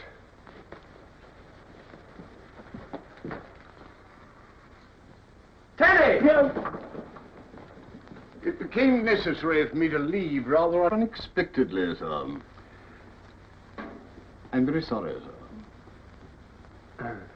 Will your friends join you, sir? An excellent idea, Tenny. I rather like it. What say, Constable? Will you join us? Well, now, sir, it don't seem exactly right, it don't.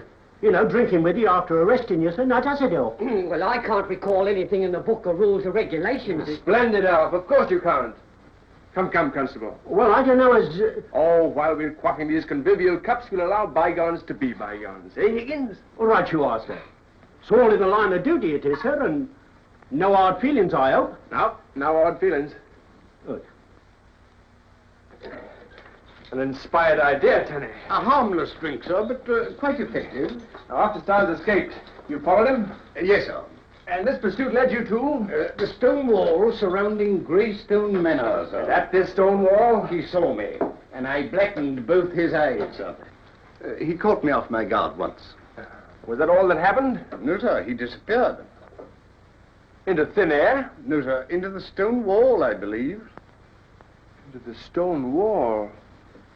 You see, sir, when the gentleman's fist made contact, there were a number of shooting stars, long ones, something in the nature of comets, sir. And during this astronomical display, a portion of the wall seemed to open, and Styles... Disappeared into that opening. That was my impression. Good. Now, do you think you'll find the same spot again? If I must. Come on, Andy. You're through. The telephone. Come along. Come along. I don't need it, I tell you. I won't take it. Professor Stanton knows what's best for you, dear.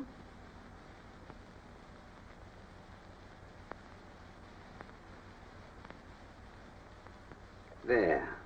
Good night, my dear. Good night.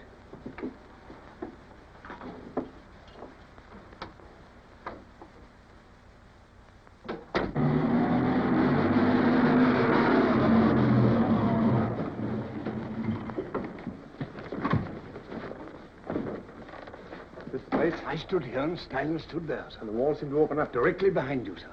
In here? In there, sir. Did I tell you? Oh, several times, sir. Aha. You've solved the mystery, sir? Yes, Teddy, there seems to be a gate. That would explain everything, wouldn't it? It would, and unromantically enough, we won't even have to force an entrance. Come on. But you, I've got to... Huh? After you, sir. Oh.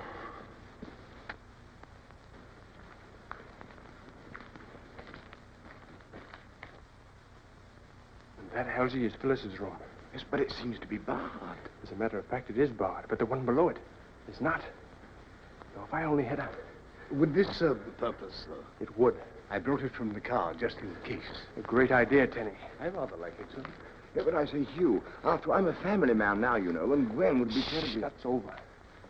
You and Tenny wait here. Oh.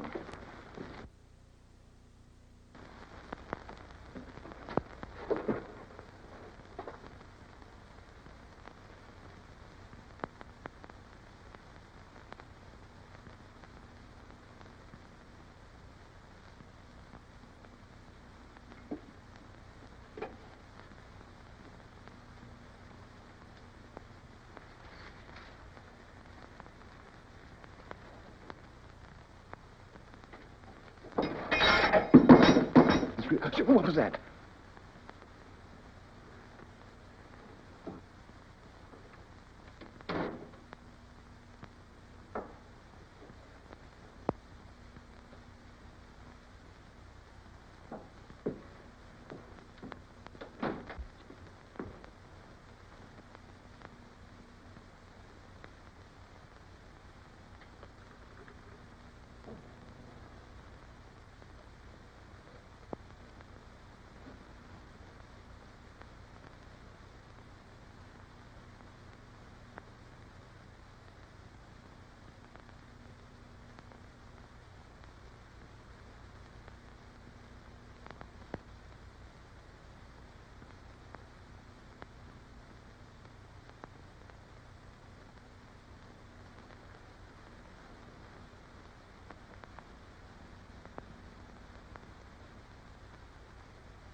What's the matter with you? I heard something, I tell you. There's someone moving about. Come on, we can't be at this all night.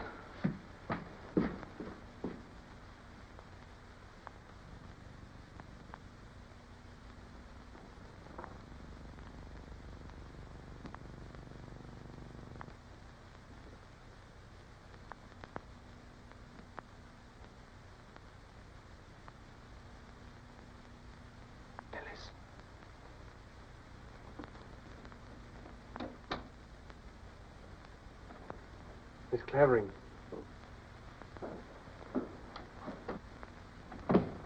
Stanton! Stanton! I'm coming.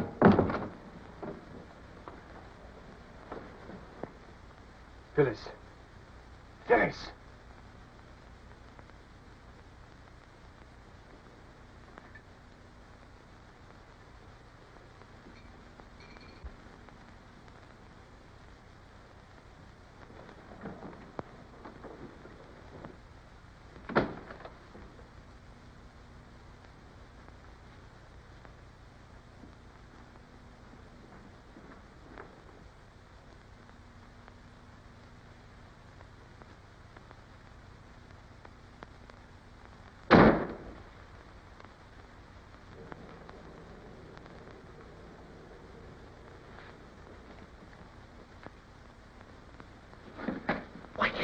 Take Phyllis for a dropper. Phyllis? Thank God, I got her with your very life. Where will I take her to? If those constables regain consciousness... I know the jail. I took the keys from the constable, sir. Tenny, you have wonderful ideas. I rather like them, sir. Now, come on, they'll never find her there. Huh? Yeah, then I can phone the hospital. Yes, but hurry. All right.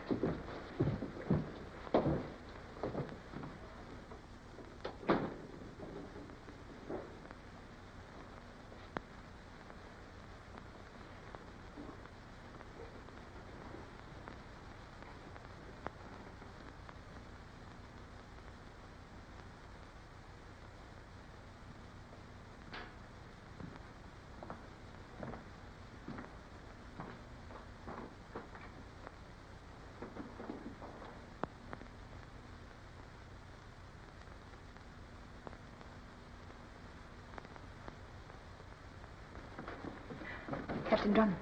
Phyllis. Are there two of you? Two of me? 3 minutes ago, I rescued you from your room. Oh, that was Natalie. Asleep in your room? No. A little while ago, Professor Stanton gave me a sleeping tablet. I held it in my mouth. And when Natalie came to see if I was asleep, I smashed her over the head with a night lamp. Phyllis, you're wonderful. You're one of us.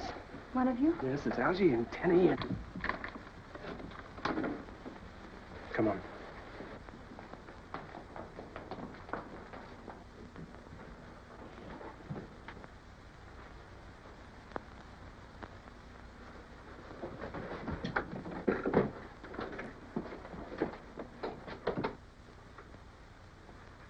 Are all the doors and windows locked?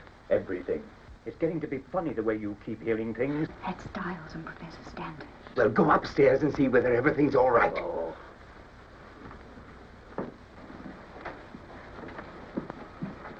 Well, it looks as if you might be here for quite a while, Phyllis.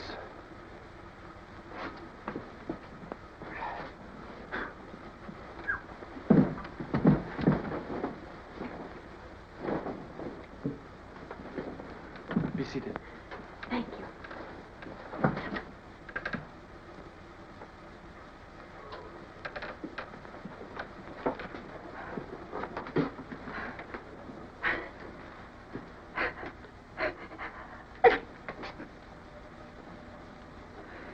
Dust.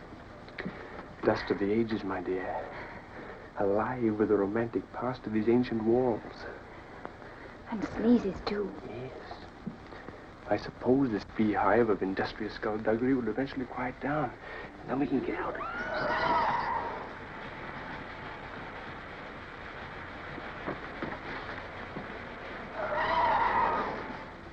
Seems to come from below. It does come from below. Yes. But don't you think we're talking too much? That's a very wise remark. But before we settle down to wait, may I ask just one simple question? If it doesn't take too long an answer. Oh, it doesn't. Do you cook? No. No? Oh, that's too bad. Well, we will now meditate. About what? This.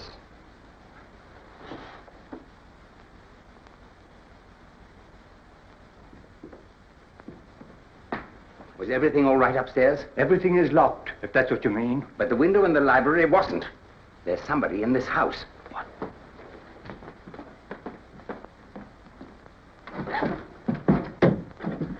What is that?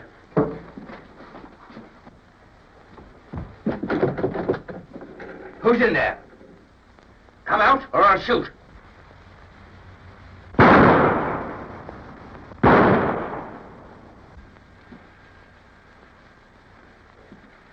Open it up.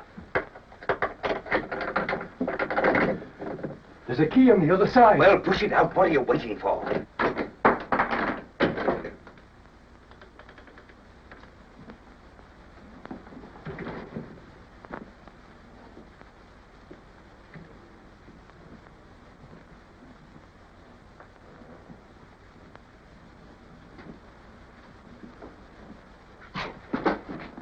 Open that chest.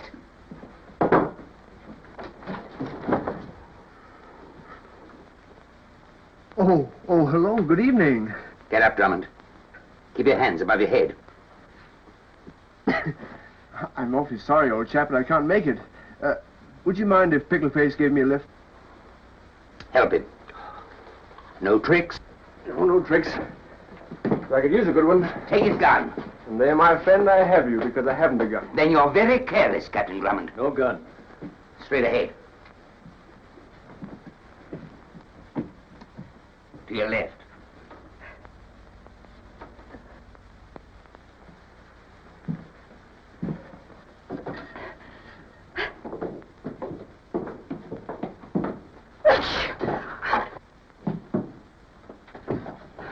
I thought I heard something. Now you're doing it. Straight ahead.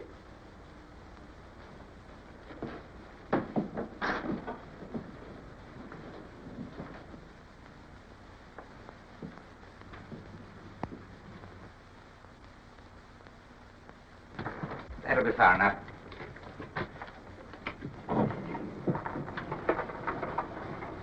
Aha. Tricks. In there.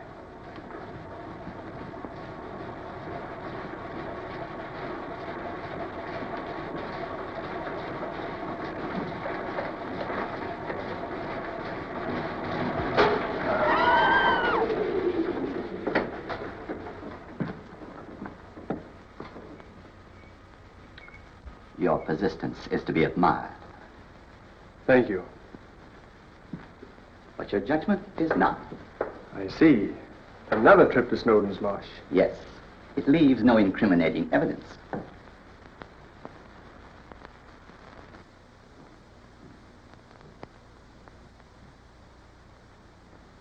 And when does this interesting event take place?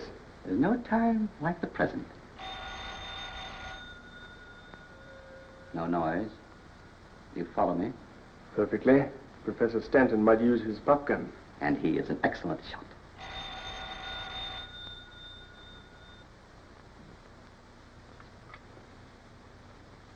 Yes? Oh, Colonel Nielsen.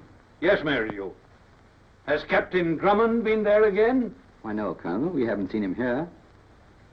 Oh, no, it isn't necessary that we have a guard. I'm sure he won't bother us again. Yes, Colonel. Oh, thank you so much. Good night. All right, Drummond. Surely not now. Why not? Well, my man and Mr. Longworth both know I'm here, and you must account for me. That's for us to worry about. If you don't mind. But I do. You're fond of your attractive sister? I don't see what that has to do with the situation. Suppose I tell you she's not in Greystone. What? I'd say you're a liar. Suppose you look. Tell Miss Selden to come here at once.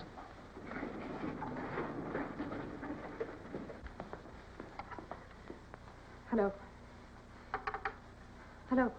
Give me Colonel Nielsen's place. Yes, the Oaks. Hurry, please.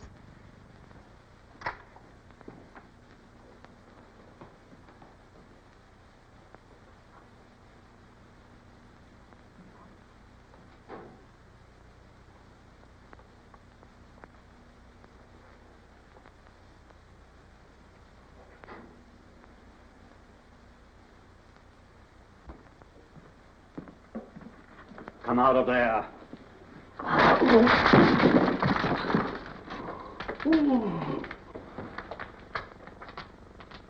May I sit? Thank you. And lower my hands. You're courageous, Drummond. And you're very versatile. Murder, kidnapping, and counterfeiting.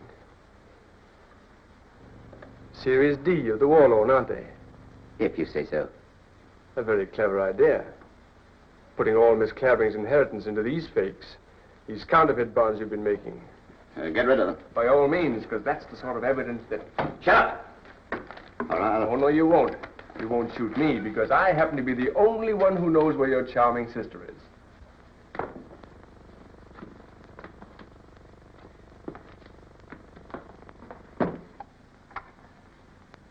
Hello. Hello. We were disconnected. Ring Colonel Nielsen's again. and ring the police station. Hurry, please. Get me out of here! Get me out of here! Quite a strenuous task, Tenny. Miss Clavering has an extremely well-developed right. Rather of the channel swimmer type, I should say, too. If I ever get my hands on you, I'll stretch your eyes out. It's a very trying situation, Tenny. You see, I've just... Quite so, sir. You've just become a father, sir. And as things are, I don't know. You don't know what you've become the father of, sir. It, or they, might even be quintuplets, sir. Tenny, hold him. Look out, Gower. What the... Oh, it's you, is it, Colonel? You, Longworth, of all people. Are you out of your mind? No, you see, well, that is Tenny. Good evening, sir. Yeah, well, he suggested quintuplets. Has Drummond anything to do with it? What's he, Colonel? Why, Hugh's my best friend. Yes, and he's at Merridew's. I know it. Go on, drive on.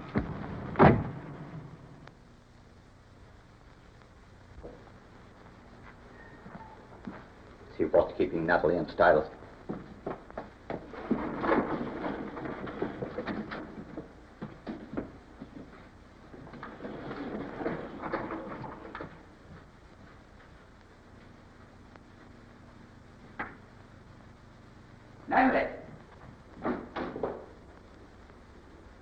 Natalie! Styles!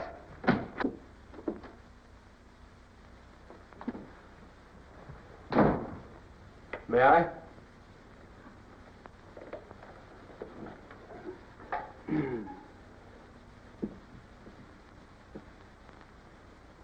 Awkward situation, isn't it, Meridew?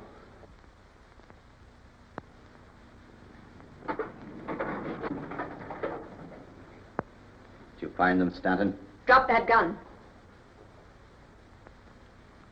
Miss Clavering, exactly on the count of 3, I'm going to end an awkward situation. And that awkward situation line belongs to me. 1, 2... Phyllis, behind you! They're gone. Natalie and Sarah, they're both gone. Where's Mrs. Selvin? Proving, Mr. Meridew, that two can play the game. Where is she, Drummond? Guess. If you value your life... And I assure you I do. For my life and Miss Clavering's freedom, I'll bargain with you. I don't bargain. For the last time...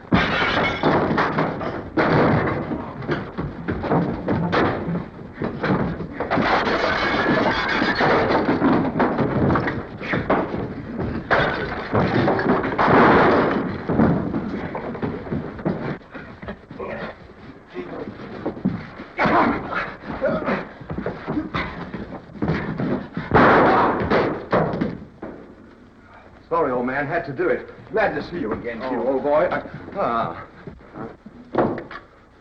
Operator. Now this man... I demand that you... You're under arrest. Help him, Penny. And now, Colonel, let me explain. You don't have to. There's another of them. The one they call Styles, the butler. Find him. You mean you've known about Meridew? Oh, yes. Over quite a while. Don't take it so hardly. After all, you've been useful.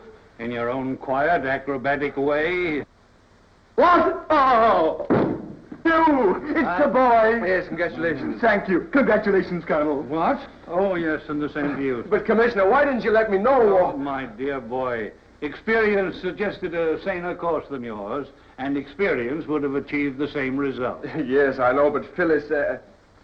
Phyllis. Oh, Phyllis! Phyllis! Phyllis! Here I am. Phyllis. Are you running away? Yes, Oh, Phyllis. with you. For life? Oh, come on. Let's go!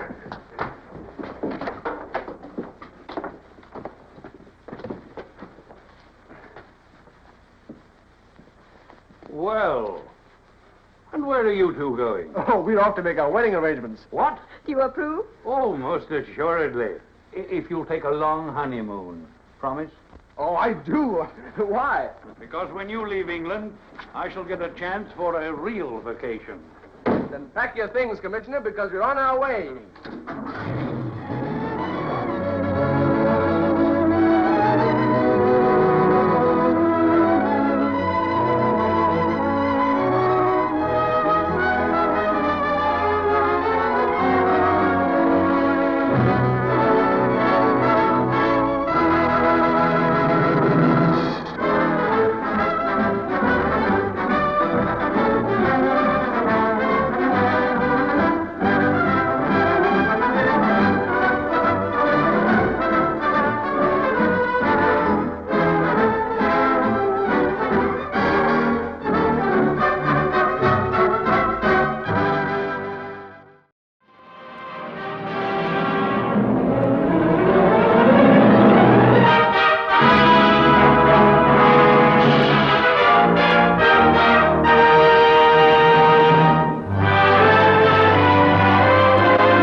years when we are married, soon one dear heart ne'er to be.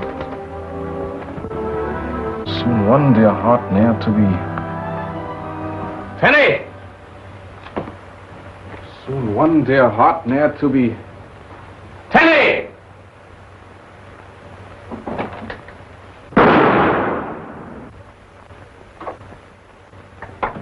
Coming, Captain Drummond. You rang, sir? Yes, I rang. Now, why didn't you come the first time I called? Because the cook is deaf, sir. Are we playing a game, Tenny? No, sir. Then riddle me the reason you didn't come, because Cook is deaf. Because if she were not deaf, sir, she would have heard you. And if she had heard you, she would have called me. And if she had called you, you would have heard her. I would have heard her, and I would have come to you, sir. You win, Tenny. What, sir?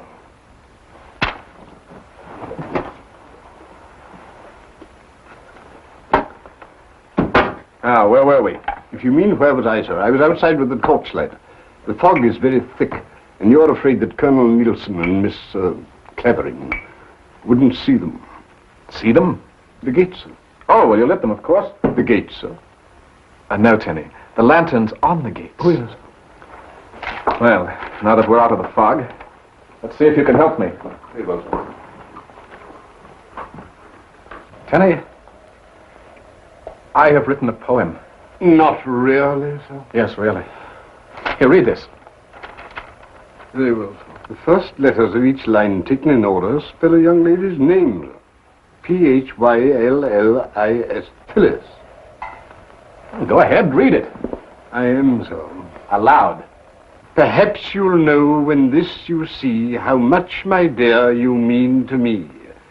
You've brought new joy into my days. Love has me captured in its maze. Long seem the hours through which I gaze into the years when we are married. Soon one dear heart ne'er to be blank. Well, it's a bit on the feathery side, don't you think so? Feathery side? Oh, definitely, sir. Oh, Tenny, I want help, not criticism. Tenny, what rhymes with married? Married? Married? Harried, sir. Oh, no, Tenny. Harried doesn't go with married. You speak with the voice of inexperience, sir. You don't like the idea of my getting married, do you, Tenny? May I speak freely, sir? Of course. No, sir, I do not. But why, Tenny? Why? I want to be married. There's an old saying, marry in haste and repent at leisure, sir. Ah, but Phyllis, Miss Clavering is different, Tenny. She is... Probably at the door, sir. Shall I answer it? No, Tenny. I shall answer. Here, hold this.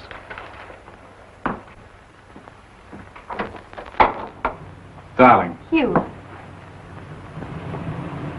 Just a moment, young fella. Hello, Colonel. I have your favorite cheese souffle just as you ordered. Good. Try and hold it for me.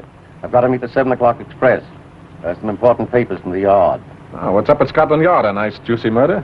No. But now that you're back in England, anything can happen, and probably will. Not this time, Inspector. And I hope you're right. And don't call me Inspector. Right you are, Colonel.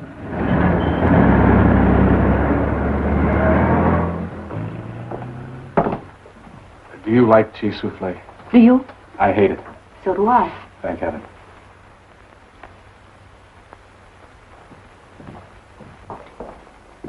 Good evening, Tenny. Good evening, Miss Clavering. Shall I destroy this, sir? No, Tenny. You may take Miss Clavering's wrap. Sit down, Alan.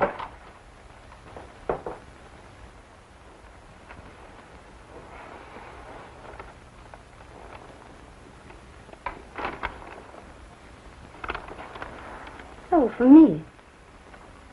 Why, Hugh, it's an acrostic. I spent the better part of 2 hours on it.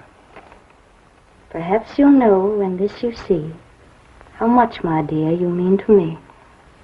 Well, that's sweet. You really like it? Of course I do. You've brought new joy into my days. Love has me captured in its maze. Darling, I'm so completely lost. I hope I never find my way out. Long seem the hours through which I gaze into the years when we are married. Soon one, dear heart, near to be Yes. What rhymes with married? Harriet? Oh, that's what Tenny said. Tenny doesn't like me. Oh, you mustn't mind him, But though. you're very fond of Tenny, and... Pardon me. Hello? Hello, Hugh. Are you there? I hope so, Algy. Are you? Somebody must have spilled a box of tacks on the road near Five Oaks Inn, and all my tires have gone flat. Drift down for me, will you? Right you are. Here's your change, sir. Oh, thanks. Here's a bob for you, my girl. Oh, thank you, sir. But I beg your pardon, but you see, I was in a hurry? Yes. Michael Valdin, at your service. I could not help but overhear your difficulty with the tax. And as my way takes me to Captain Drummond's very gates, may I suggest that I accommodate you in that direction? Oh, that's awfully decent of you and all that. But if I didn't wait for Hugh... Yes, of course, I understand. But you see, I insist that you permit me this slight favor. I say, you can't do this to me. Quiet, quiet. But my baby's being christened in the morning, and if I don't go... Yes, smile for the pretty little barmaid.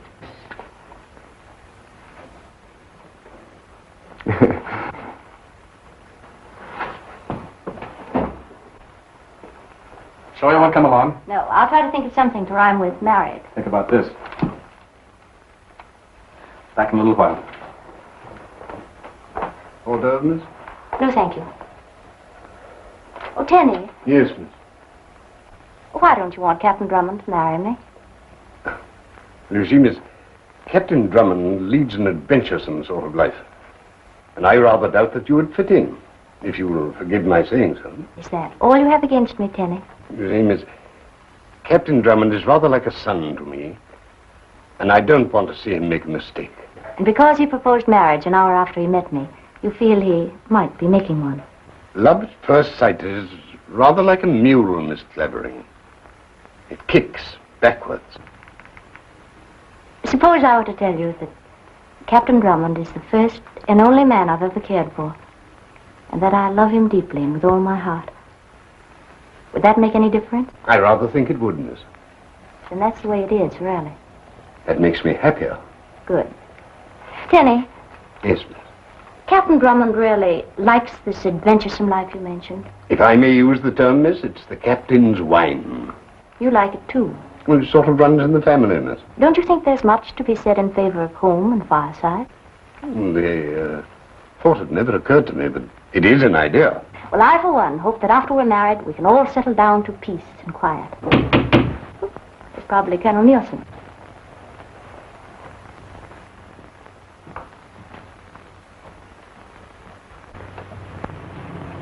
This is Rockingham Lodge. Captain Drummond's residence. Yes, miss. Will you bring my bags, please? Quiet, please. Pay no attention. Did you hear what the man with the glasses said? No, sir, but it was ever so nice and friendly-like. Because when your friend went away, he smiled at me, and he gave me a bob, he did. He left no message for me? No, sir, he just went. Oh, there's another bob for you. Oh, thank you, sir. Rockingham Lodge, hurry, please.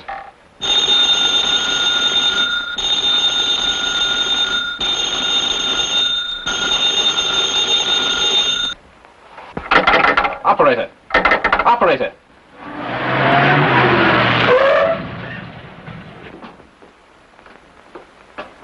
Phyllis! Tenny! Captain Drummond? Who are you? You are Captain Drummond? Where's Miss Clavering? May I suggest that you stay where you are, please? Thank you. I am Michael Valdin. You do not know me. 1 year ago, my brother-in-law died on the gallows. You were responsible. I could kill you now, Captain Drummond, and settle our score. But I will not let you off with one bullet. No, that would be too easy. Too easy for you and Miss Clavering. Where is she? It became necessary for her to leave quite suddenly. She wouldn't do that. On the contrary, she went quite willingly when informed of of the conditions. What conditions? You may find out later, that is, if you are clever. I am here only to impress upon you the necessity, shall we say the most vital necessity, of doing exactly what you are told. And what am I supposed to do? Remain here until you are told to leave. Do not notify the police. And I warn you particularly not to bring your friend Colonel Nielsen into this. If you do, Miss Clavering will be killed immediately. We understand one another, do we not? Yes. And now, Captain Drummond, until we meet again, you are clever.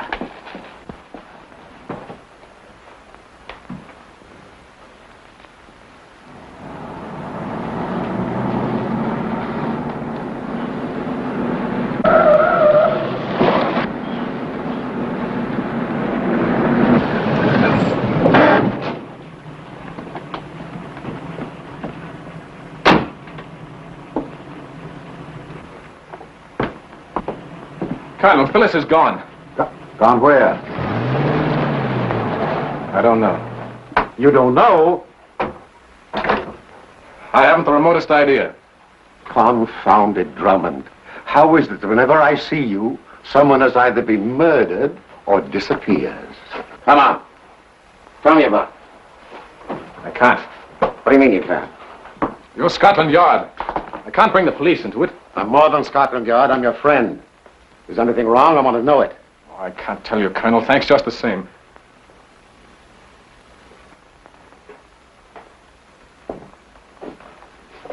Don't think I'm being rude, but... You want me to leave? Please. Then I won't leave. But, Colonel... No. Captain Drummond! Captain Drummond! Tenny! Heaven's sake, what's happened? Here, sit down. Here. Where's Miss Clavering? I really couldn't say so. Well, what happened? I don't know exactly. But shortly after you left, there was a knock at the door. And when you opened it? There stood a lady. Read that, Miss Clavering. It's round and flat and not a hat, but it carries a message for all of that. What is it? A jingle. But a most important jingle. I don't understand. Perhaps your playful captain will. He is fond of putting his thoughts in rhyme, is he not? Well, he shall have his fill, I promise you. You want to hurt him through me? I shall. You mean you intend to... Eliminate the meddling captain? Yes. Will I see him again? Perhaps. But do not think you can warn him. To do so would only end the matter quickly. I really couldn't say so, but there was a roaring noise in my head like a train emerging from a tunnel. And then? And then I woke up. Where did you wake up, Tenny? Where? In a tulip bed. There was something in my hand. What was it? An envelope. An envelope? Yes, sir. Oh, come, Tenny, do we have to search you? It might help, sir.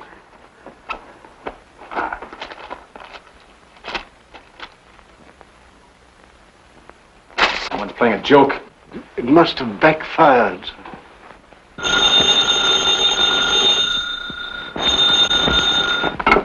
Hello? Phyllis, darling, are you all right? Where are you? Listen carefully, Hugh. I can say what I'm going to, only once. All right, darling, go ahead. It's round and flat and not a hat. But it carries a message for all of that. What? Say that again. Phyllis! Phyllis! She hung up. What did she say? It's round and flat and not a hat, but it carries a message for all of that. Round and flat, not a hat. Carries a message for all of that. Well, what is round and flat and not a hat that carries a message? Might be a gramophone record.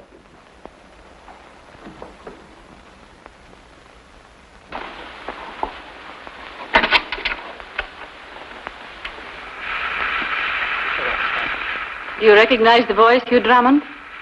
I am Irena Soldanis, widow of Carl Soldanis. You are the one person responsible for sending my husband to the scaffold. And now I am repaying you for the misery you have caused me. Phyllis Clavering is with me. You have until morning, Drummond, to find her.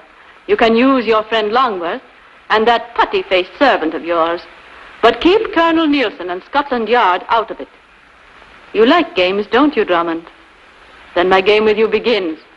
8 paces ahead, you'll find a clue. It's twisted and hanging plainly in sight. 8 paces ahead.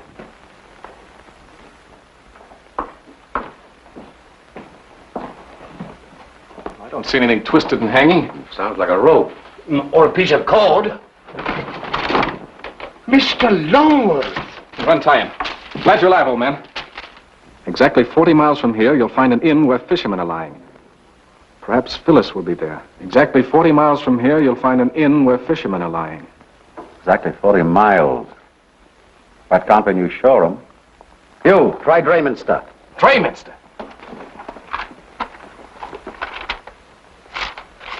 Here you are. Drayminster, Sussex, population 2,200, Hotel The Angler's Rest. And fishermen would be lying at an Angler's Rest. It's an inn at Drayminster. Tenny, my gun. Yeah, get one for me too, old boy. I'm coming too, sir. Good idea, Tenny. But Hugh, my baby's being christened tomorrow. You don't need a babe. I'll name her for Phyllis. But I can't. She's a boy. What did this fella, Valdine? What did he look like? Well, about my height, very dark, and wore thick spectacles. Thick ones, eh? Anything like this? That's Valdine. The gentleman's name is not Valdine. From these reports, which came down on the express tonight from the yard, it appears that Mikhail Bagoris and some woman, possibly your friend Irena, are wanted in Paris for swindling an American millionaire and murdering him. Scotland Yard will handle this. You heard what Irena said about the police. You can't, don't you see? You really think she'll play the game? No, as long as it amuses her. You've got to keep out of it. All right, you go ahead, handle it your own way. Splendid. Your gun, sir. Goodbye, Colonel. Come on, Algy, let's go. Scotland Yard. Colonel Nielsen speaking. Have Sanger meet me at... You know, my dear Sanger, I really think I should have been an actor. I was very good at amateur theatricals. But I chose a less dangerous profession. Would you know me? I know your voice, Colonel Nielsen. All right, get me belly jacket. That's capital, sir. Now remember, don't you and Griswold follow me too closely. And don't come into the Angler's Rest until either I call you or you see that I'm in trouble. Right, sir.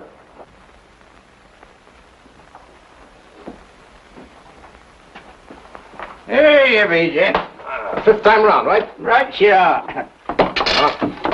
Oh, thank you. Well, come on, Tenny, you're one of us.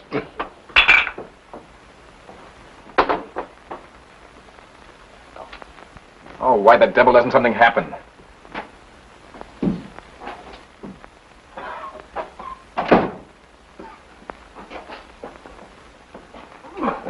Off a bit.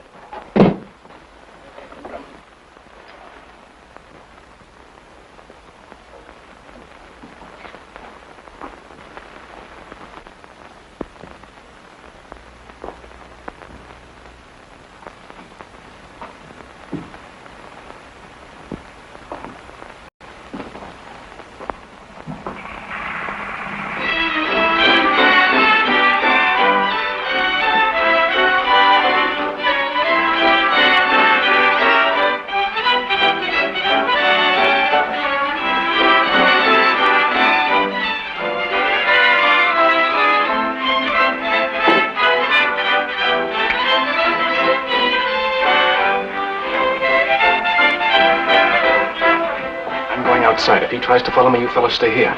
But you... Do as I tell you. Very good.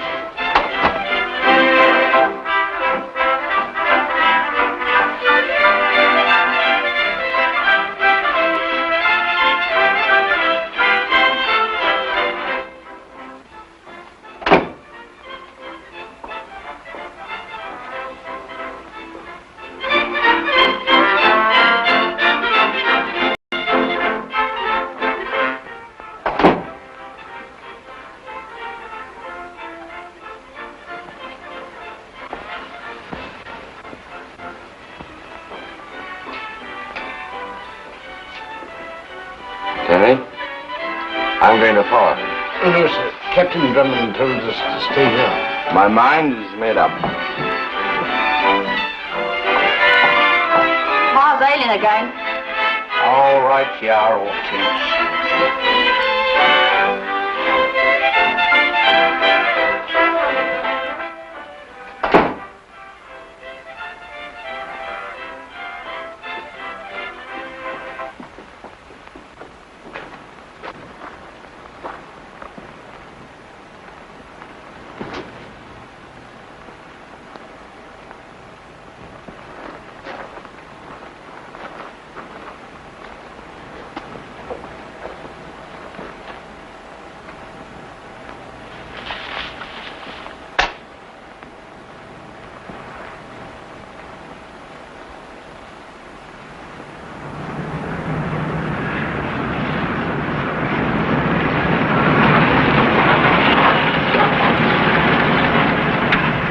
Captain Drummond, we meet again.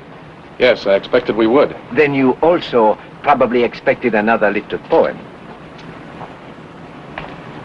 Yes, Yes. Here it is. What do I do next? That depends on your cleverness.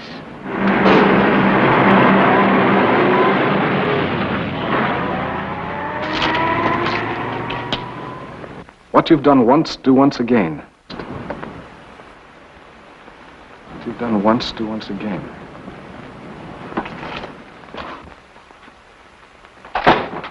Loud and bitter. Right, Chancellor.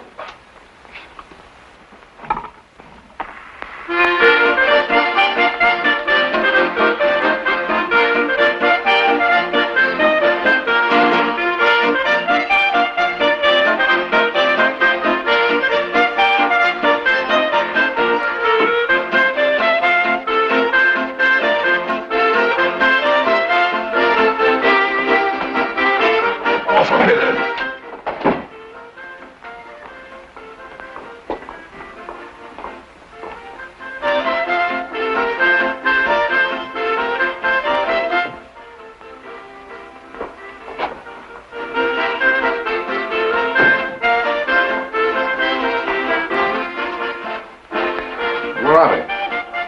Who, sir? My friends, they were sitting over there. Oh, them, sir. They're out for a bit of air, sir. They're heavy with ale, they was. Well, you better bring me some.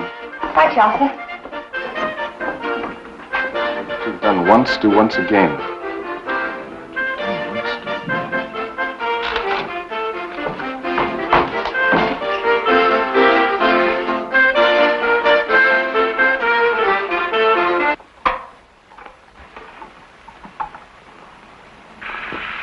I had you come to Angler's Rest to make certain that you are keeping Colonel Nielsen out of this. You have been so clever in finding other people, Drummond. See if you can find Phyllis. Pay attention to this. In Limehouse, beneath a setting sun, you will find what sounds like the number 1. Go inside, and the number 3 will bring you straight to me. Well, now, I never heard that before. You're going to again. I had you come to Angler's Rest to make certain you are keeping Colonel Nielsen out of this.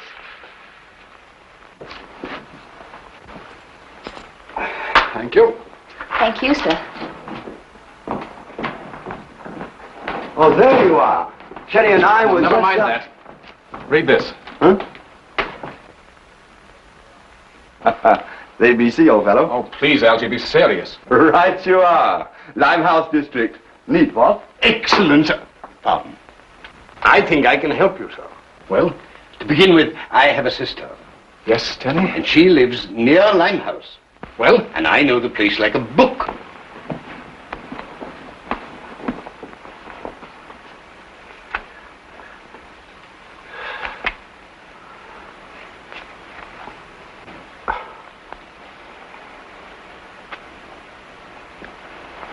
Don't you think you're taking an unnecessary risk, Colonel Nielsen? I rather like doing this sort of thing, Sanger.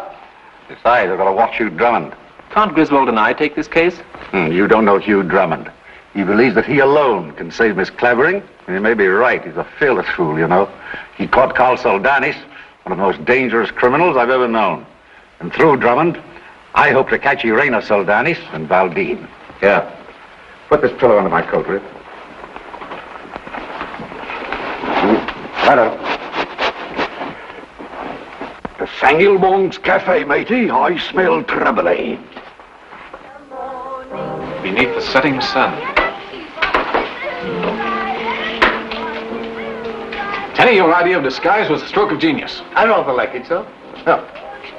W-O-N-1, O-N-E-1. The similarity of sound resulting from the different spellings of Oriental and Occidental words suggests material for an interesting thesis, what? Yes, and if you mix ideas like that with the clothes you're wearing, you'll get a knife in your gullet down here. Yes, sir. Your life wouldn't be worth tuppence. Don't you think I'll have to phone Gwen? You know, our baby's being christened tomorrow. Oh, you'll be there, Algy. I hope. Huh? Be careful. Keep your eyes peeled for the number 3. Come on. Right, Arthur. She rises so right, and up she rises early in the morning.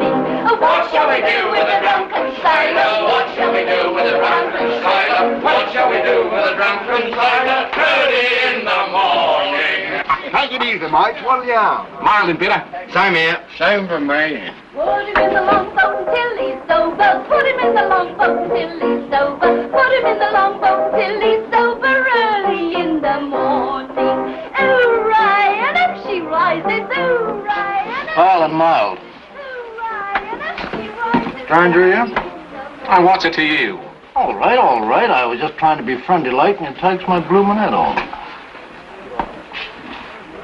Well, here's luck, mate. You might need it.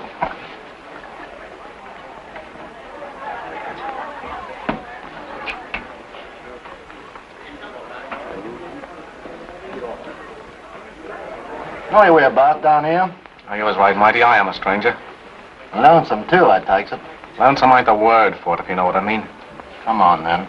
And unless you want to find her in the river, tell your pals to stay here.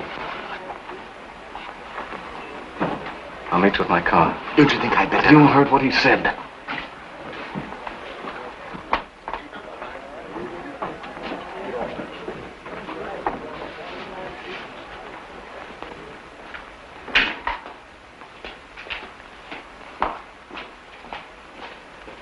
What? I don't think you'd better follow him, sir. But that bloke looked like a murderer. Quite right, sir. But he said we were to stay here.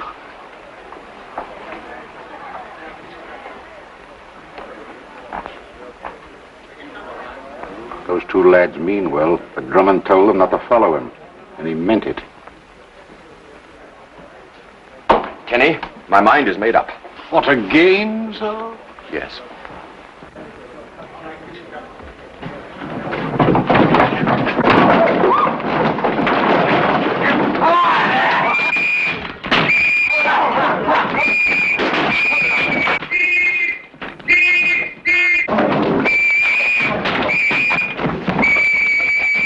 Get them out of here!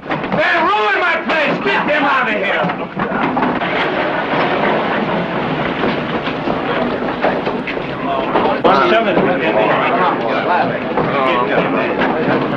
Put him in, and never let them out.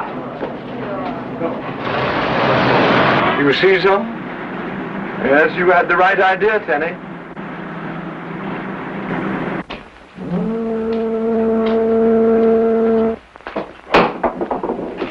Here, take this. You may need it.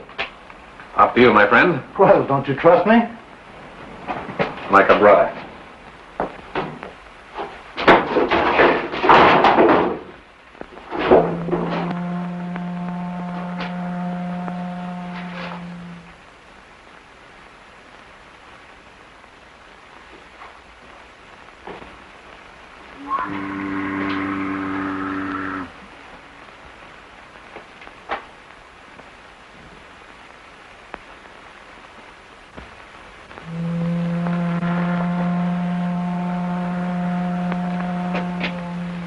You are puzzled? Perhaps I can help you. You!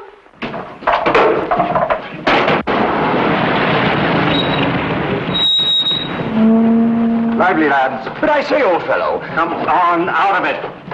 And be thankful there's only room in jail for 3 of you. And back there, Alden.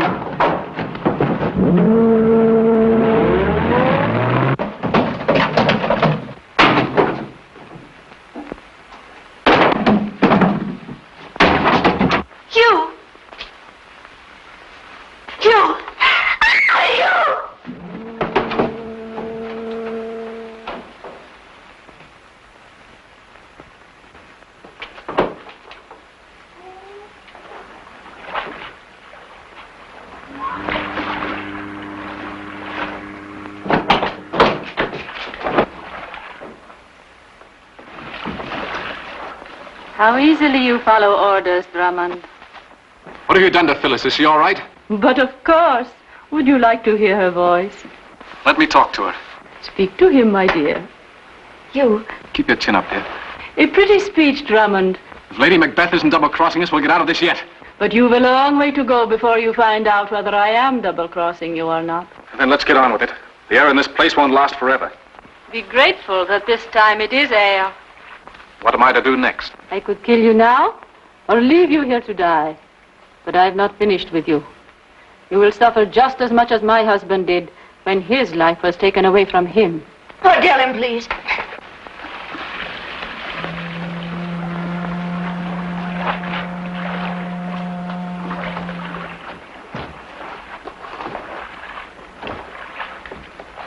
You're wasting your time, Drummond.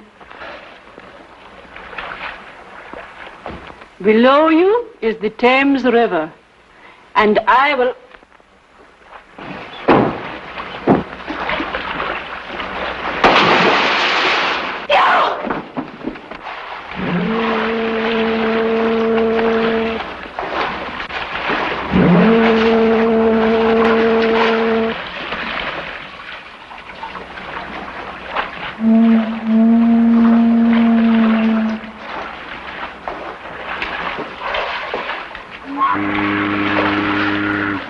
Now find a clue which is hidden below the line.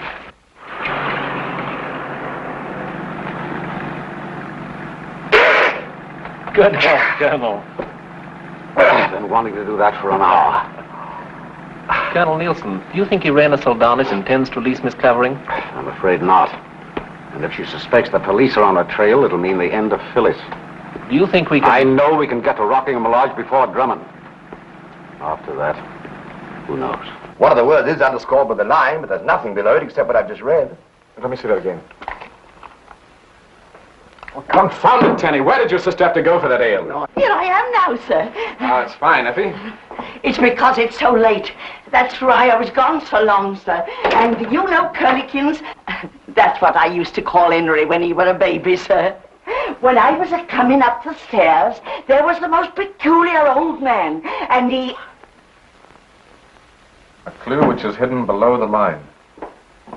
Below the line. Perhaps this will give you an idea, sir. I could use one, Tenny. Oh, I'm stuck, Algy. I'm absolutely in the dark. May I see it, sir? Yes, Tenny. I think I have it, sir. Well, Tenny, what? An idea, sir. Effie, a match. Here's your match, Curlikins. Now, you observe, sir, I light the match. I place the flame under the paper, so. During the war, spies resorted to invisible ink. And I thought that this might be one of the times. What does it say? Go back to Rockingham. She's giving us the runaround, Algy. Maybe she isn't. I mean, we can't be sure until we're certain, can we? Either way, she's got us lashed to the mast. But we'll beat her, Algy. By Christopher, we'll beat her. Tenny, my clothes. Yes.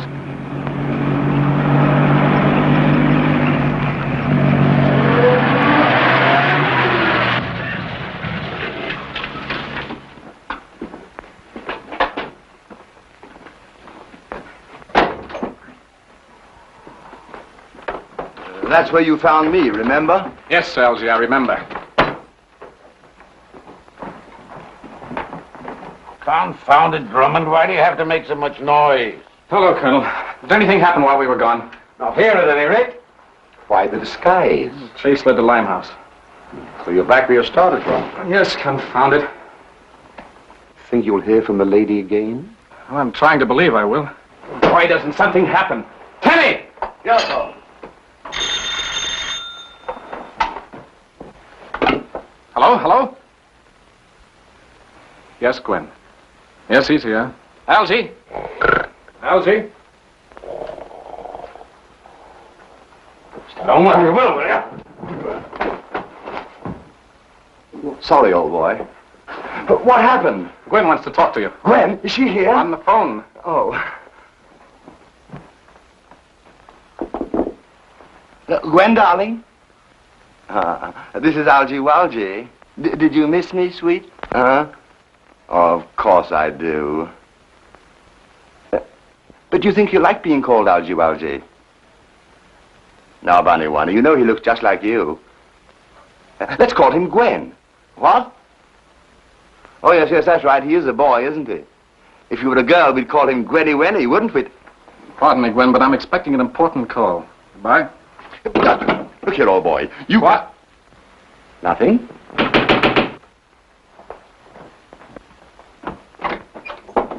I brung you something, sir. And if ever I ride in one of them there taxis again, my name ain't Deputy. Listen, I'll have it undone in a moment, sir. I tied it up. Keep your hands to yourself, will you?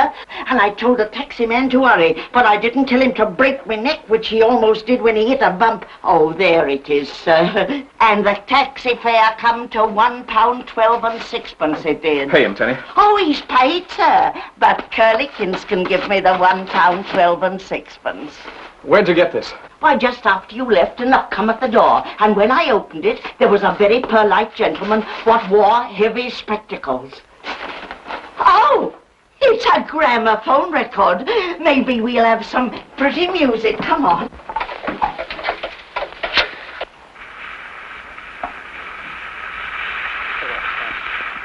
I am going to let you see Phyllis within the next hour. She's very brave, Drummond.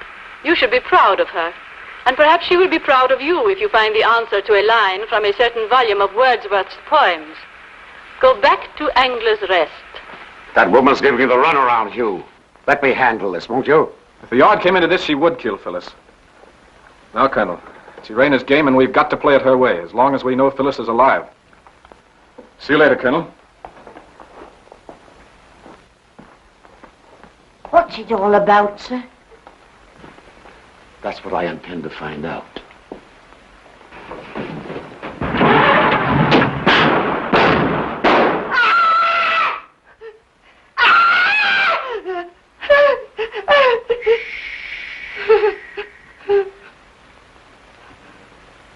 Scotland Yard, please.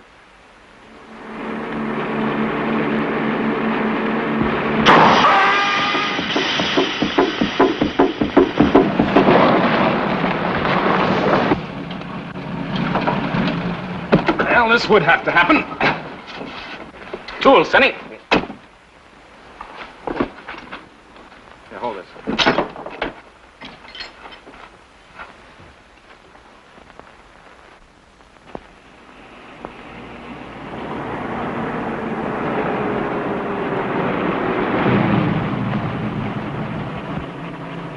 Good evening, gentlemen. May I suggest that you raise your hands, please? Thank you. It's your trick, Owl Eyes. And you are vulnerable. What do we do next? You, Mr. Longworth, take the captain's gun, please. Oh, but I say, you Do as can't... he says, Algy.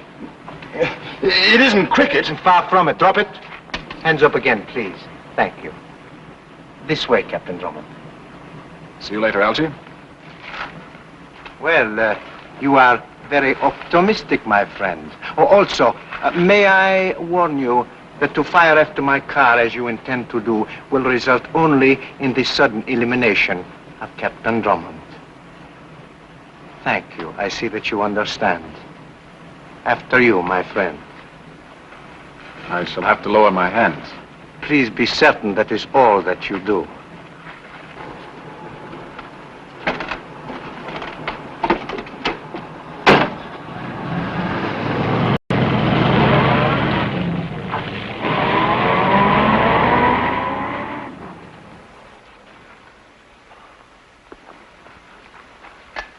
We meet again, what?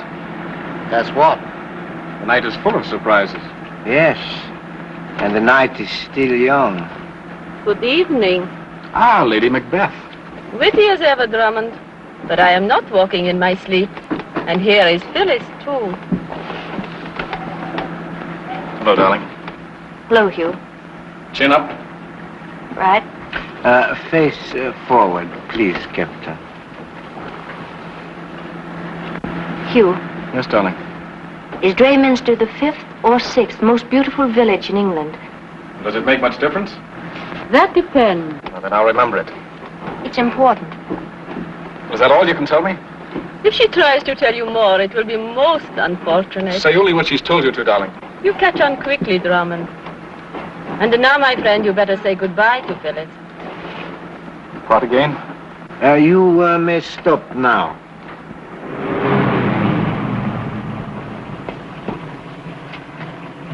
Good hunting, sir. Bye, darling. Don't worry. Here we are, sir. Tenny, I came along on the trunk rack just in case. Oh, brilliant idea, Tenny. I rather like it, sir. That should be Mr. Longworth.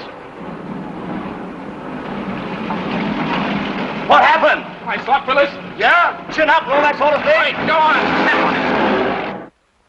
Have you got a book of Wordsworth poems? Poems? Yes, poems, rhymes. Is he all right? I don't blame you for thinking I'm crazy, but I'm looking for a book of poems by Wordsworth. Do you understand? What's your name, sir? Drummond, Captain U.C. Drummond. Then why didn't you say so? This here was left for you by a gentleman. The spectacles? Aye, and everyone's too.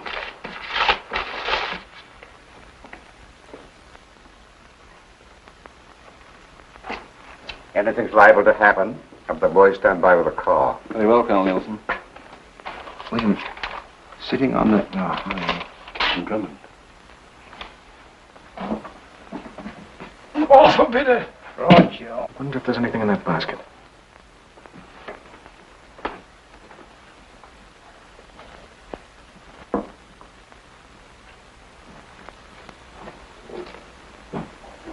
You know Wordsworth?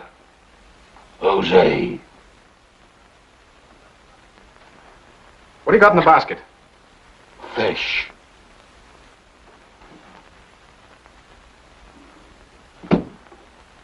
I'll give him another bitter.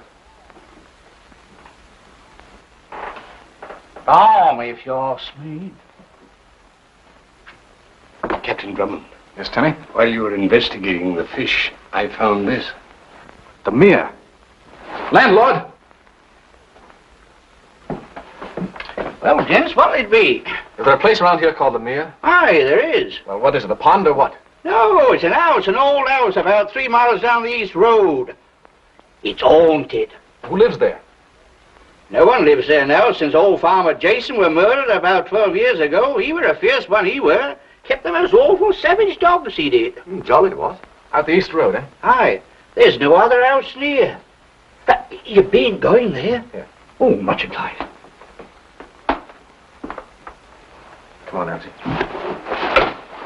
You stay here. If our friend tries to follow, dot him one. I shall bash him on the bazooka, sir.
About half a mile.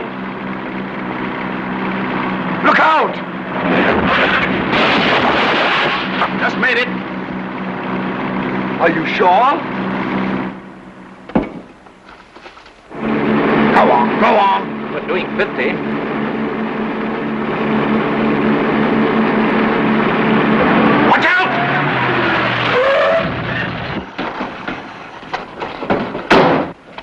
Get round it. There's a ditch on this side. Over here, too. We could hitch up the tow rope and pull it off. It'll take too long. It's only half a mile further. Come ahead.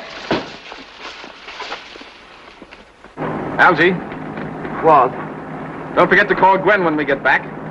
If we get back.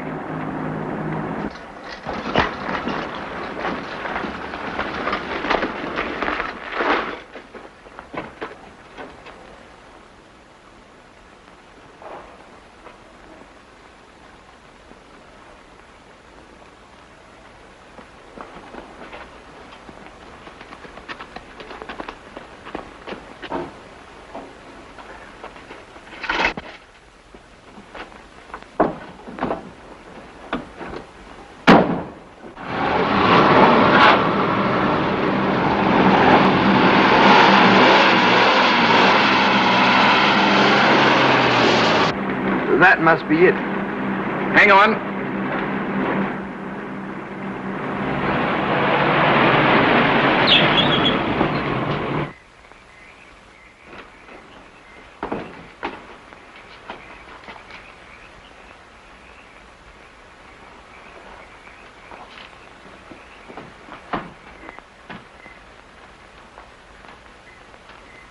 Phyllis!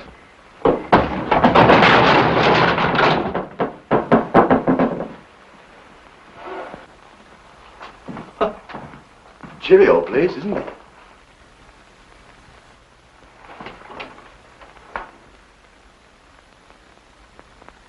Come on, Angie.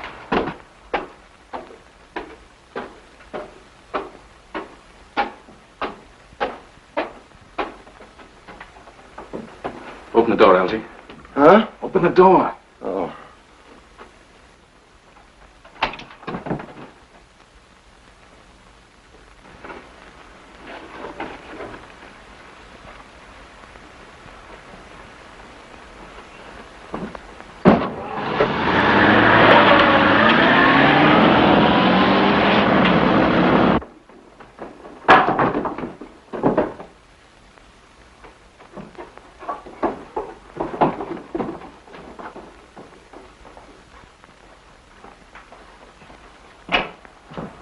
Well, Algie, open up.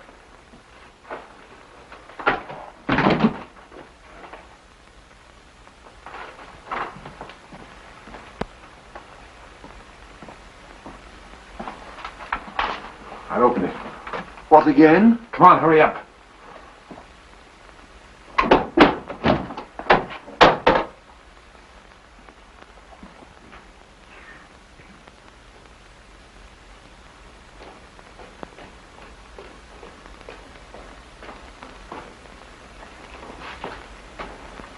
Looks like a bally torture chamber.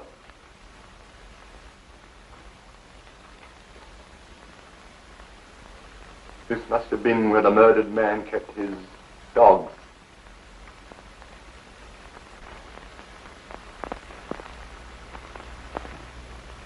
Maybe we better go.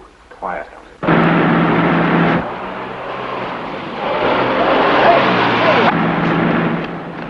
Ah! 2, 3, 4, 5, 6 rings. Algie, is Drayminster the 5th or 6th most beautiful village in England? Do you think this is the right time to be discussing the relative beauty of villages, Hugh? Phyllis asked me that question in the car. I can't see what difference it makes. From what Irena said, it might make quite a lot. They wrote their little message between the 5th and 6th rings. Then the rings must have something to do with it. But wait, Algie! If we choose the wrong one... The lady or the tiger, huh? Or the end of all of us. Oh.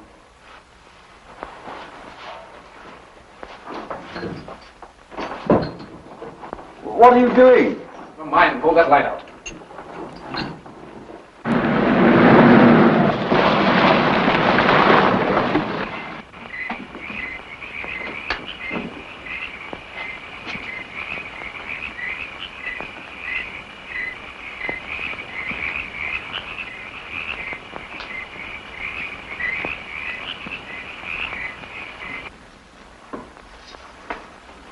Stand back, Algie.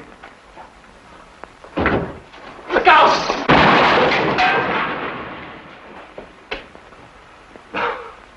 Nearly missed the christening that time, Algie.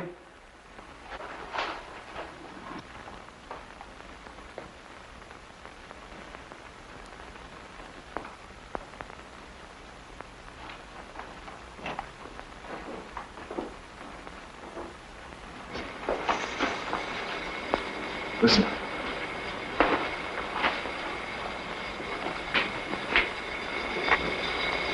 Gas.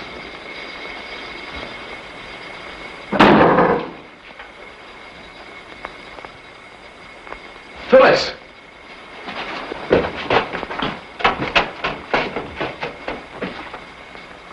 Phyllis, this is a surprise.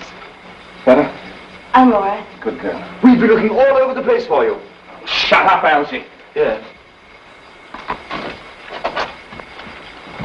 Wait here a minute.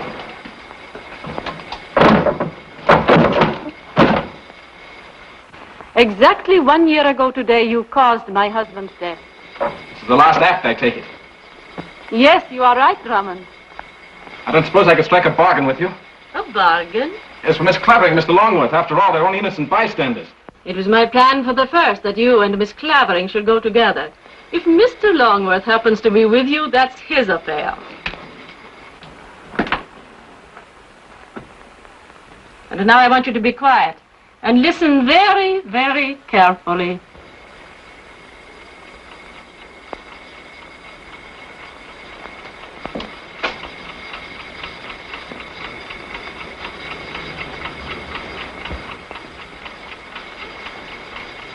Do you hear it, Drummond?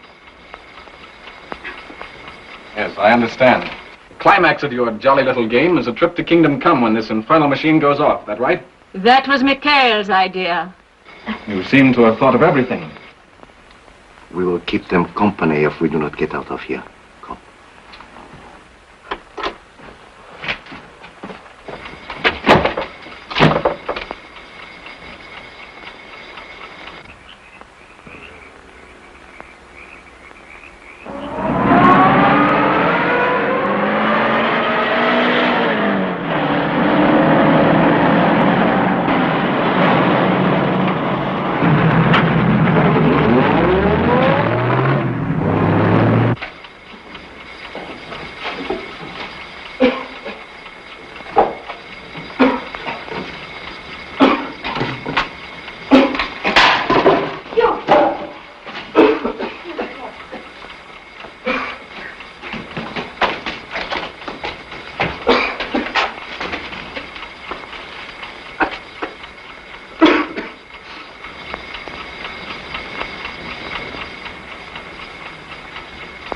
How much longer do you think it will be? Till the place is filled with gas, I suppose. And then it will blow up. That's it.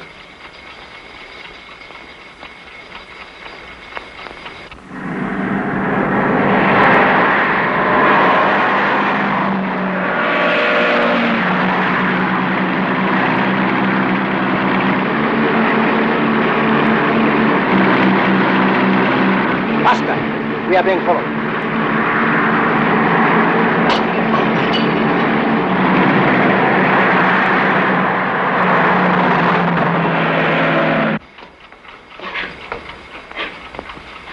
You? Yes, Elsie? I wish Gwen were here.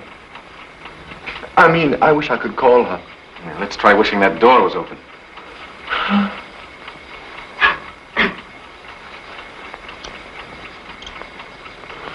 Hugh, take it away, take it away, take it away.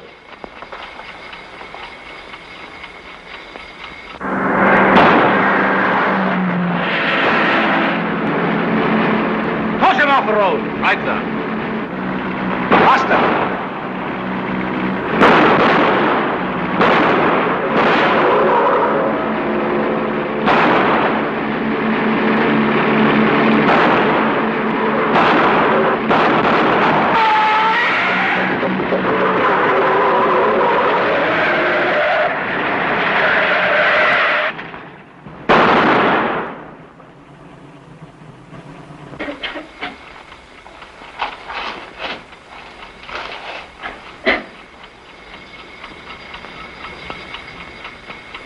Better?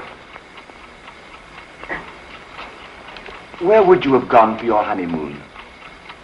Captain Drummond! Captain Drummond! Stay here. Yes, Penny, here we are. Are you there, sir? Unlock the door. I can't, sir. There's no key. Now listen carefully, Tenny. Are the pins and the hinges? Oh, yes, sir. There are pins. Well, pull them out. I can't, sir. They're rusted in. Tenny, have you got a gun? Yes, sir. Now, Tenny, do exactly as I tell you. Yes, sir. Put the muzzle of the gun under the top pin.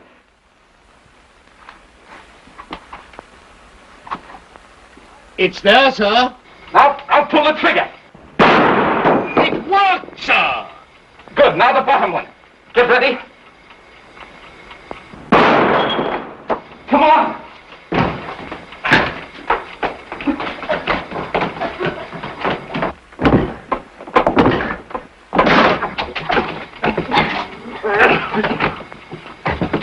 Tenny! Yes, sir. This place is going to blow up any minute. Get out while you have a chance. I'm sorry, sir. I can't hear you, sir.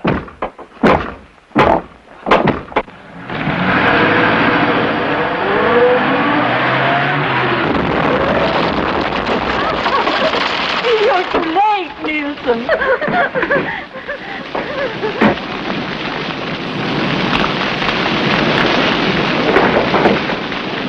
One moment! You surely wouldn't impair a profile that has endured this long, would you? I might have known. But you didn't. Well, Irena got away. Oh, no, she didn't. She and Valdine are in my car.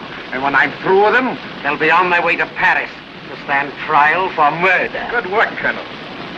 I think I'll faint now. Oh, don't, darling. Wait until we're married. Tenny, I gave you the license, didn't I? Yes, sir. I have it here, sir.